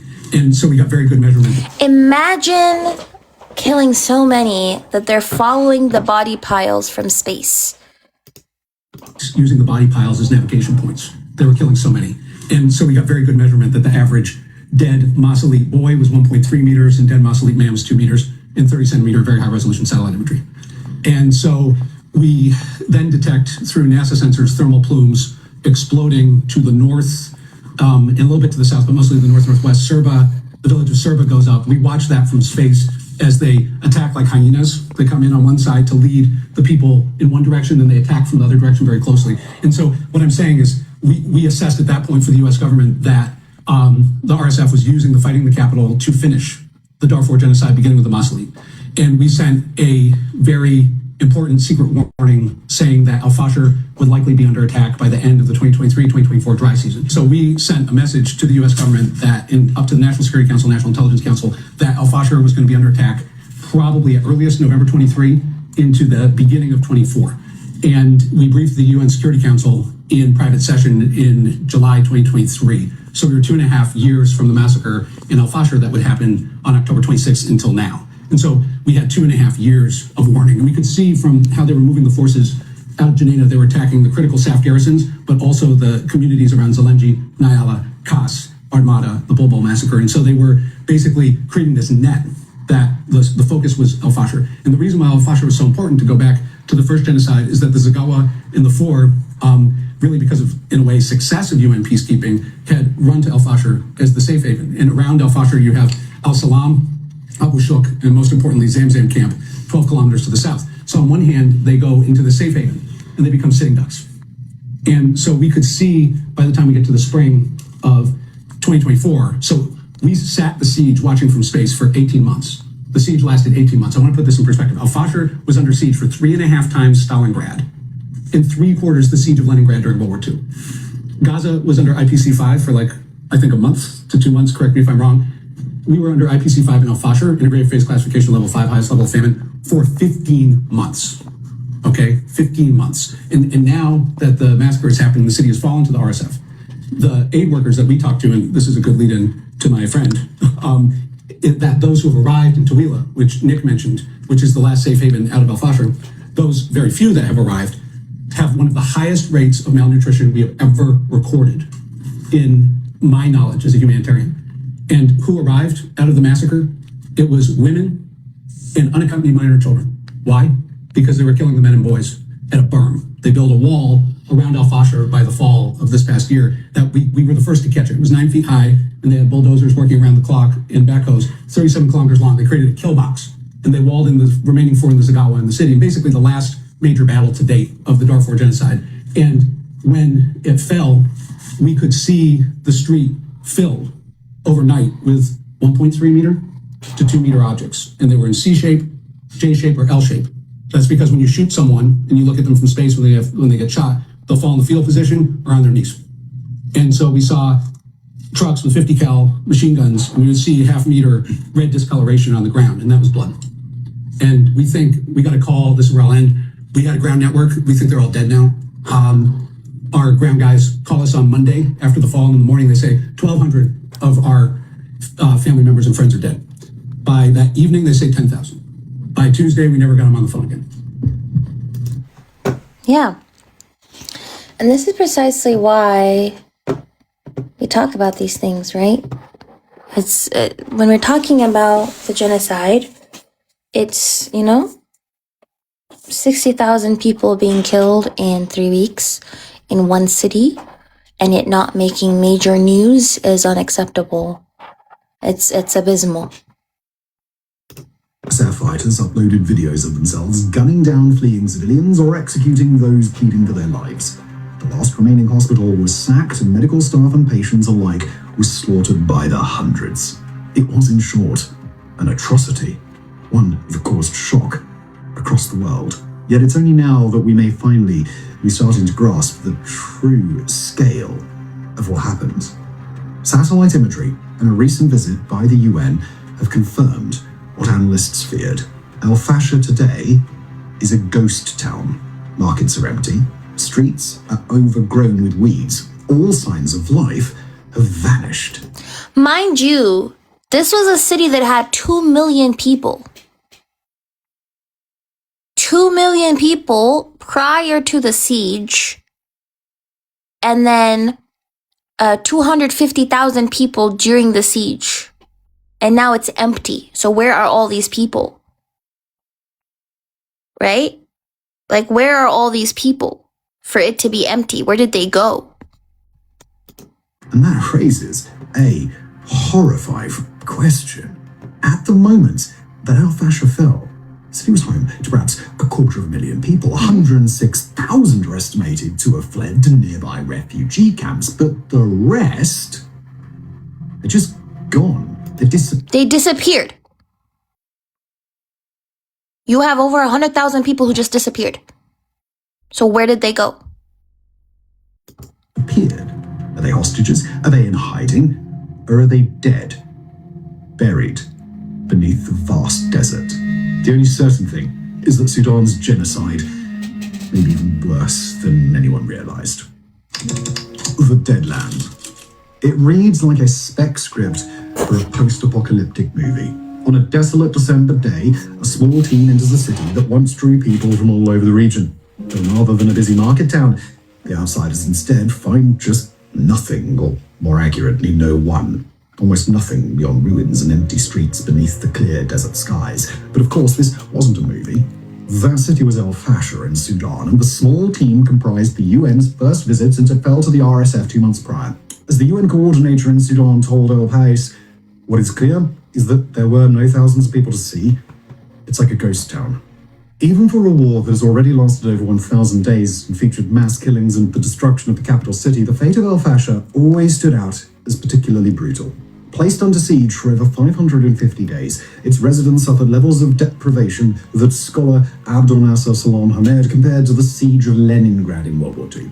But it was what happened in October that has ensured al-Fasha's place in the history books. When the Sudanese armed forces chaotically retreated from their last stronghold in the suburb of Daraj-ul-Allah, the RSF swept in and began a series of mass killings that may be unparalleled in recent history. Estimates at the time, both from Yale's Humanitarian Research Lab and from a private intelligence briefing given to British parliamentarians, placed the death toll at somewhere in the region of 60,000.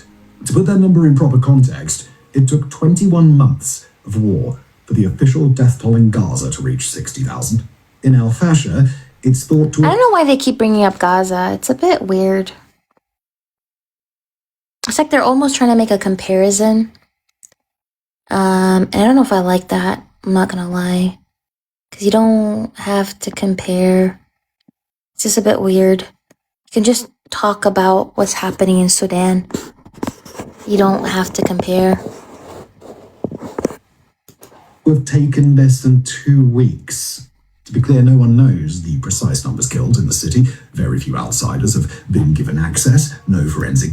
You know, like, it's a standalone thing. What's happening in Sudan is horrific. It's a standalone thing and it's horrific. 60,000 deaths in like 3 weeks is horrific. Examinations have been carried out, and what information we do have is pretty patchy. Some small changes in methodology can therefore produce wildly different death tolls. Still, the stuff that has trickled out in the last 2 months suggests that the fall of al-Fasha may have been even worse than initially reported. A theory backed up by the wealth of satellite imagery suggesting that something terrible happened here. Some of that imagery we already mentioned, the zoomed-in, pixelated photos of once busy streets, now empty and overgrown. The lack of signs of life around markets or water points and other places you'd expect people to gather. What we haven't yet mentioned are the satellite images of objects that look an awful lot like human corpses. Piles and piles of them, surrounded by stains that appear to be pools of blood. Yale labs have documented 150 of these piles around the city, mostly in areas where the paramilitaries are thought to have carried out mass killings. Most of them have since disappeared, replaced instead by signs of hasty burnings or burial. As the They burned the bodies. They unalived like thousands, tens of thousands of people, and then burned the bodies to get rid of any any evidence of exterminating people. Noted in a mid-December report based on satellite imagery, quoting, RSF engaged in a systematic multi-week campaign to destroy evidence of its mass killings through burial, burning, and removal of human remains on a mass scale. This pattern of body disposal and destruction is ongoing. End quote. Just this month, the Sudan Tribune published its own investigation concluding... What did you send me on Discord?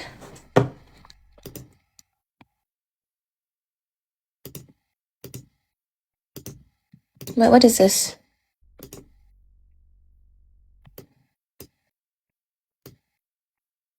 Oh, okay. Sent me like an image of Sudan right now, yep. It's disturbing. In that quoting, evidence of mass burials is also mounting. Sources identified several suspected mass grave sites. There are also reports of bodies being transported from the city to be burned or buried at night near the former refuge. So bodies were transported from the city to be burned or buried at night near the... Refugee Camp Zamzam to avoid detection. End quote. Then there are the other heartbreaking images captured by satellite. The Economist reports on the burned-out remains of cars clustered next to a vast earthen berm the RSF constructed around the city to stop civilians escaping. While the chain of events leading to this image is unknown, the likeliest explanation is that residents tried to flee by vehicle only for the RSF to bombard them with artillery fire. As such, Yale Labs has revised its possible death toll upwards. After initially giving 67,000 as an upper bound, Executive Director Nathaniel Raymond told the New York Times that at the end of 2025, 60,000 dead was now a plausible midpoint. The potential upper bound? 100,000 dead. As Raymond noted, 100,000 in weeks? quoting, "That pace of killing would be unrivaled since the Rwanda genocide." Again, we have to emphasize that this is an upper bound. Until war crimes investigators are able to access the city, we won't be able to get anything approaching a true toll. But even if the number killed in Al Fasher winds up being below Yale Labs' midpoint, it would still be one of the worst massacres in recent history. And that's not even taking into account the major question hanging over this entire episode. What the fuck happened to all those missing people? They're missing. Just before Al Fasher fell to the RSF, the UN estimated that it still contained 260,000 people. Roughly 106,000 are thought to have made it to refugee camps outside of the city, often walking for days through the desert without food or water. That leaves about 150,000 people unaccounted for. I'm so sorry. 150,000 people are missing? And presumed dead? This is in Sudan. In Al Fasher, one city. 150,000 missing in just a couple of weeks, to me, just does not make sense. Like, that number just does not make sense at all. In a few weeks, like that rate of killing, I don't know. Already established, tens of thousands of them are likely dead, but that still leaves tens of thousands more whose fate is just unknown. And look, we know what you're thinking. Isn't the obvious answer that all those people are dead, Simon? To which we can only say, well, yeah, they may be. And if that is the case, then the fall of Al Fasher is likely the single bloodiest event to take place in the 21st century so far. But there are alternatives. Fates that, by some measures, may be even worse than death. And there are signs that Al Fasher's missing, may be suffering right now. The Sudan Tribune, for example, reports that the RSF set up a network of secret detention centers across the city, hidden in buildings as diverse as the local university's student dormitories and the city's Grand Mosque. To quote their coverage, in these facilities, RSF fighters reportedly subject civilians to murder, rape, torture, starvation, and financial extortion. Conditions are said to be horrific, with deaths from disease and starvation common in the worst detention centers. Perhaps even bleaker is the fate of female detainees in Sharla prison, where sources described, quote, deadly reports of sexual violence against female detainees, end quote. Other groups have accused the RSF of herding detainees into shipping containers and burning them alive. But while it seems likely the RSF Oh my god, I can't show this. in awful conditions, this doesn't seem likely to account for all of the missing. A report in December by the African Center for Justice and Peace Studies, or ACJPS, suggests that at least 7,300 civilians have been captured by the paramilitaries within 3 days, which is a remarkably low number considering how many people were still in Al Fasher. That suggests that many others are elsewhere, not in the hands of the RSF, but that doesn't mean that they're safe. According to the Sudanese outlet Attar, most were likely kidnapped by herders and Arab communities living in the desert surrounding Al Fasher. Although it began as a political power struggle between two generals, Sudan's civil war has taken on an increasingly ethnic component. While to American or European eyes, both sides would be coded as black, the majority... That'll be a bit different. It's not about like a power struggle. It's like a UAE invasion, basically trying to take control over the land. Of those fighting for the RSF would be locally known as Arabs, members of the nomadic tribes that once ruled the deserts of Darfur. Okay, this is also not true. This is why I don't like his videos. Because they're a specific group of people, not just Arabs. Which Arabs is he talking about? Is he talking about North Sudanese Arabs? Is he talking about Darfuri Arabs? Which groups is he talking about? I just know if Combo saw this, he would literally, get pissed off. Hold on, let me send this live to Combo. He'd get literally pissed off.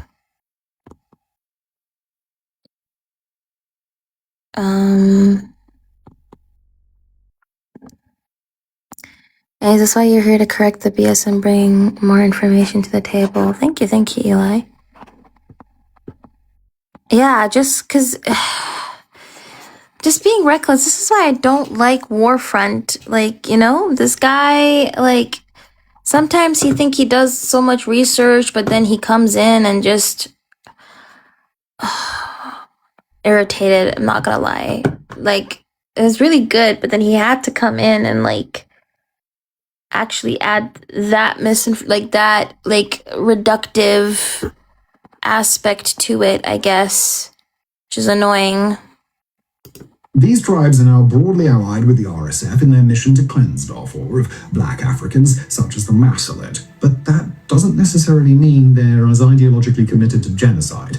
In fact, reporting in Attar suggests their goal in kidnapping those fleeing El Fasher is to exchange the hostages for cash. Not that the Abala, the local term for camel herders, treat their captives well. Here's a representative extract from Attar's reporting about the experiences of 32-year-old Mohammed Bakit and a small group of men that he travelled with. Quote, Bakit recounted that they were suspended by ropes at night and bound under the sun by day for 3 days. Oh my God. Whipped until the marks were imprinted on their bodies and denied food and water. On the 4th day, their captors demanded that they call their families to arrange a financial ransom, threatening to kill them if the payment was not made. End quote. In Bakit's case, his family managed to pay up and he was eventually released near the town of Tawila. Other men held alongside him were executed when their relatives couldn't find the money. Beyond kidnapping for ransom, there are signs that civilians may be being held for other reasons. New Humanitarian reported one man at the Tawila refugee camp who claimed he and others were taken to a small clinic by RSF fighters where blood was being harvested from young men. Whether that's What did I just hear?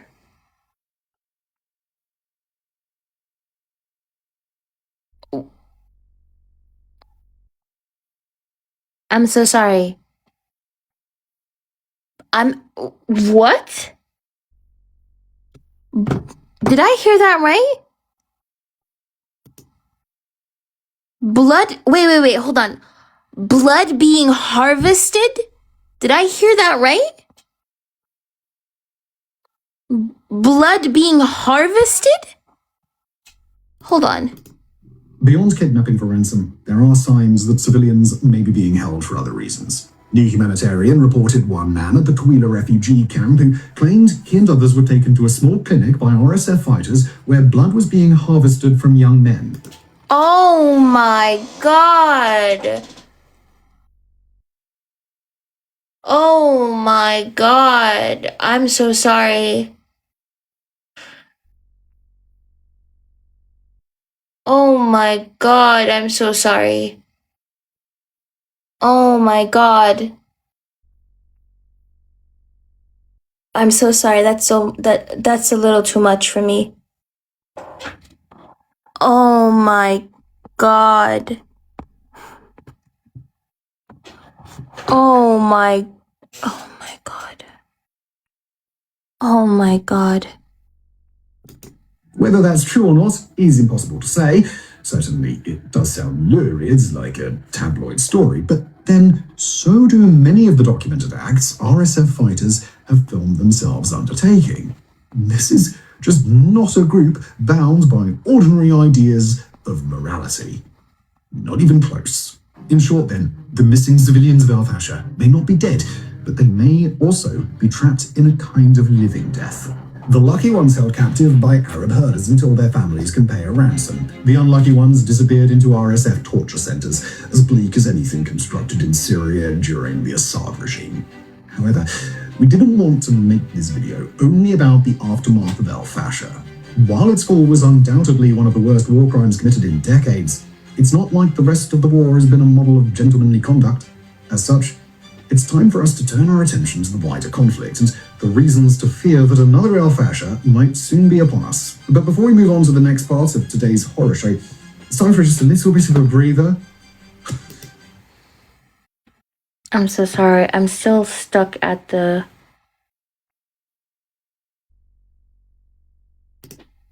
I'm actually still stuck at the... Sudan, easily the most ignored conflict.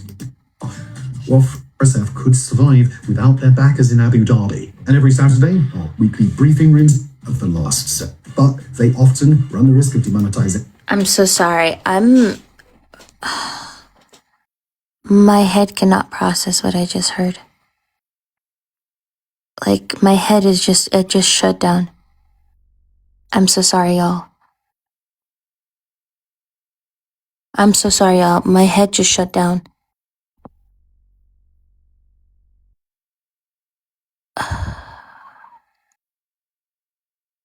Oh my god, oh my god. Blood being harvested? Y'all, what world are we living in? He really just said that people are having their blood harvested. What are we talking about? Like, how do you even move on from that? He literally just mentioned that nonchalantly, that people are having their blood harvested.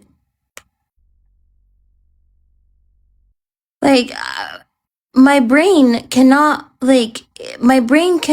even, like, I can't even process what I just heard.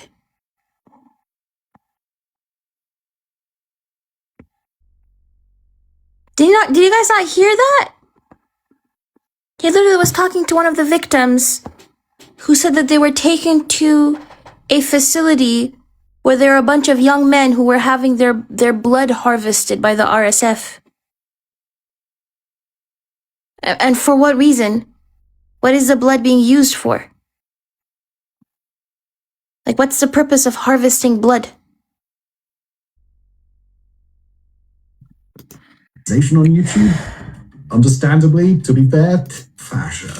So, when the war in Sudan erupted in April of 2023, plenty of analysts cautioned that if it didn't end quickly, it would take on an increasingly ethnic dimension, one likely to make the fighting ever more bitter and entrenched. Well, over 1,000 days later, those analysts can take a grim satisfaction in knowing that they were absolutely right. Sudanese social media is alive with what we might call hate speech, dehumanizing rhetoric aimed at entire groups that one side suspects of collaborating with the other.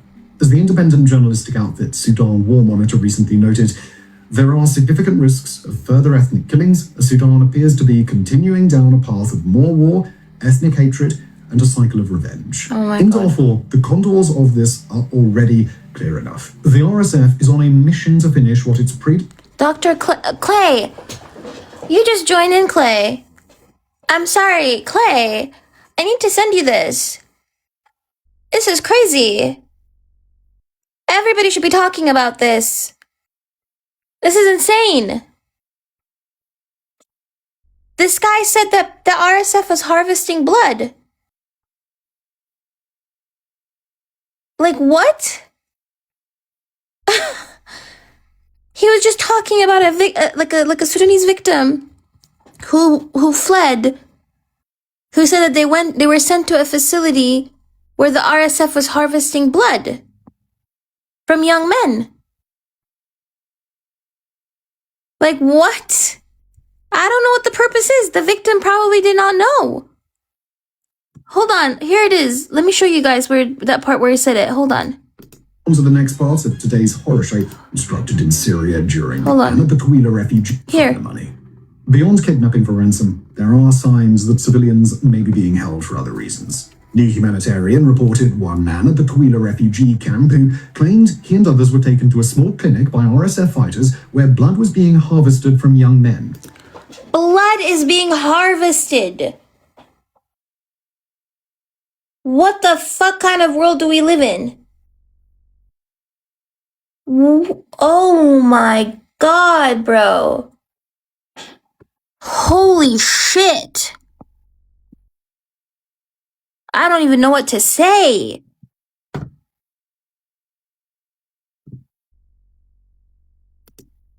Stories on this incredibly overlooked war.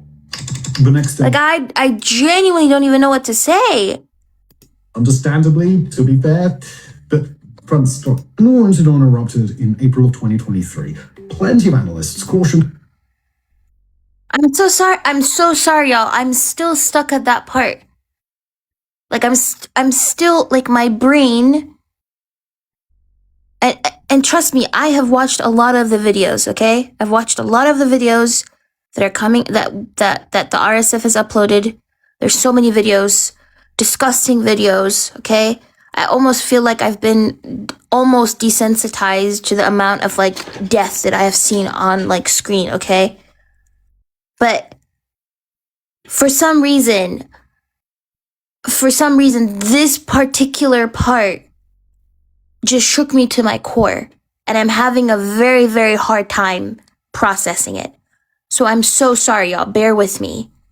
Okay? Bear with me because this part, I'm having a very, very, very hard time processing. Do you understand the level of dehumanization that comes from the fact that you're using every part of a person's body?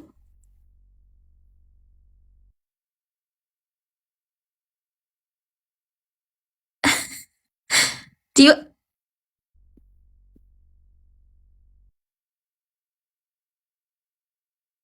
Oh my god, I'm so sorry, y'all. I don't know why I'm so emotional, but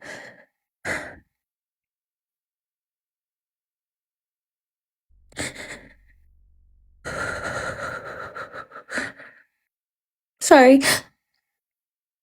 Oh my god. It's so fucked up, bro. Oh my god.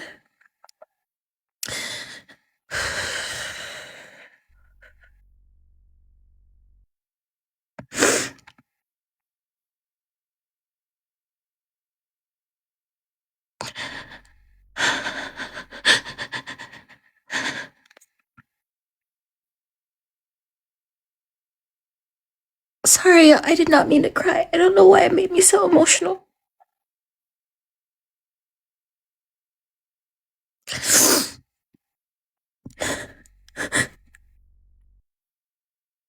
Oh my god.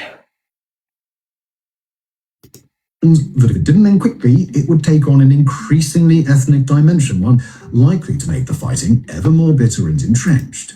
Well, over 1,000 days later, those analysts can take a grim satisfaction in knowing that they were absolutely right. Sudanese social media is alive with what we might call hate speech, dehumanizing rhetoric aimed at entire groups that one side suspects of. The contours of this are already clear enough. The RSF is on a mission to finish what its predecessor organizations, the Janjaweed, started in 2003, the complete eradication of all non-Arabs from the region. Even before the horrors of Al-Fasher,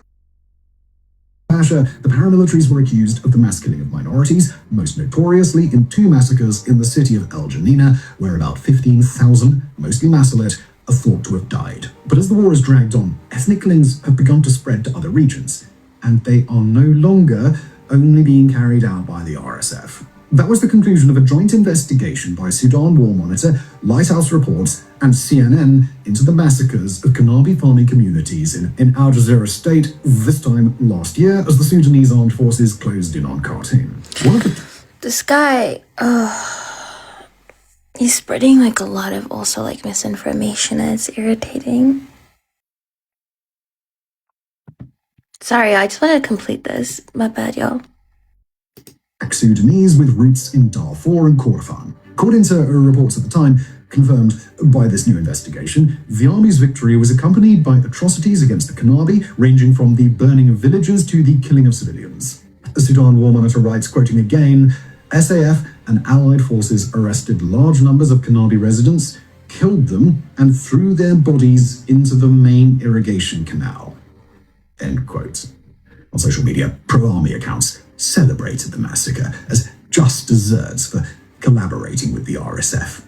But the new report suggests something far more cynical, that the SAF and their allies in the Islamic movement deliberately courted ethnic militias such as the Sudan Shield.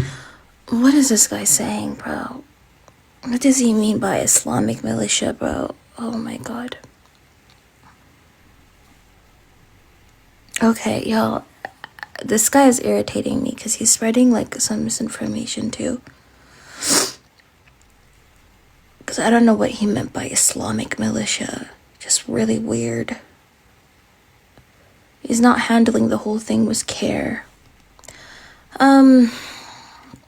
Yeah, y'all, I've been live for a while. I think I'm gonna turn off the live. I'm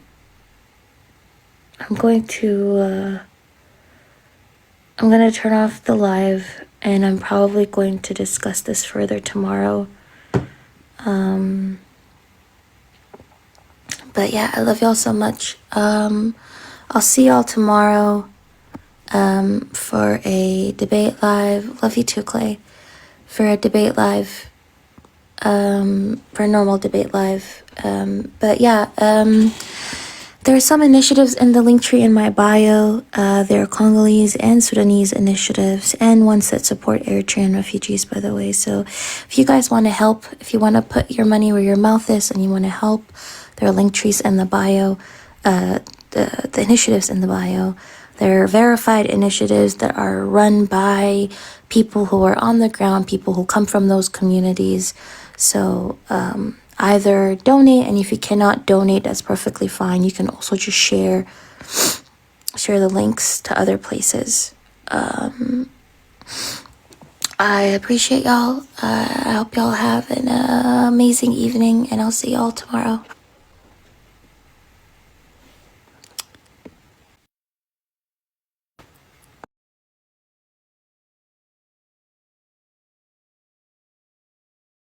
This guy too is you know nothing about him. You don't know if he's single. You don't know if he's married.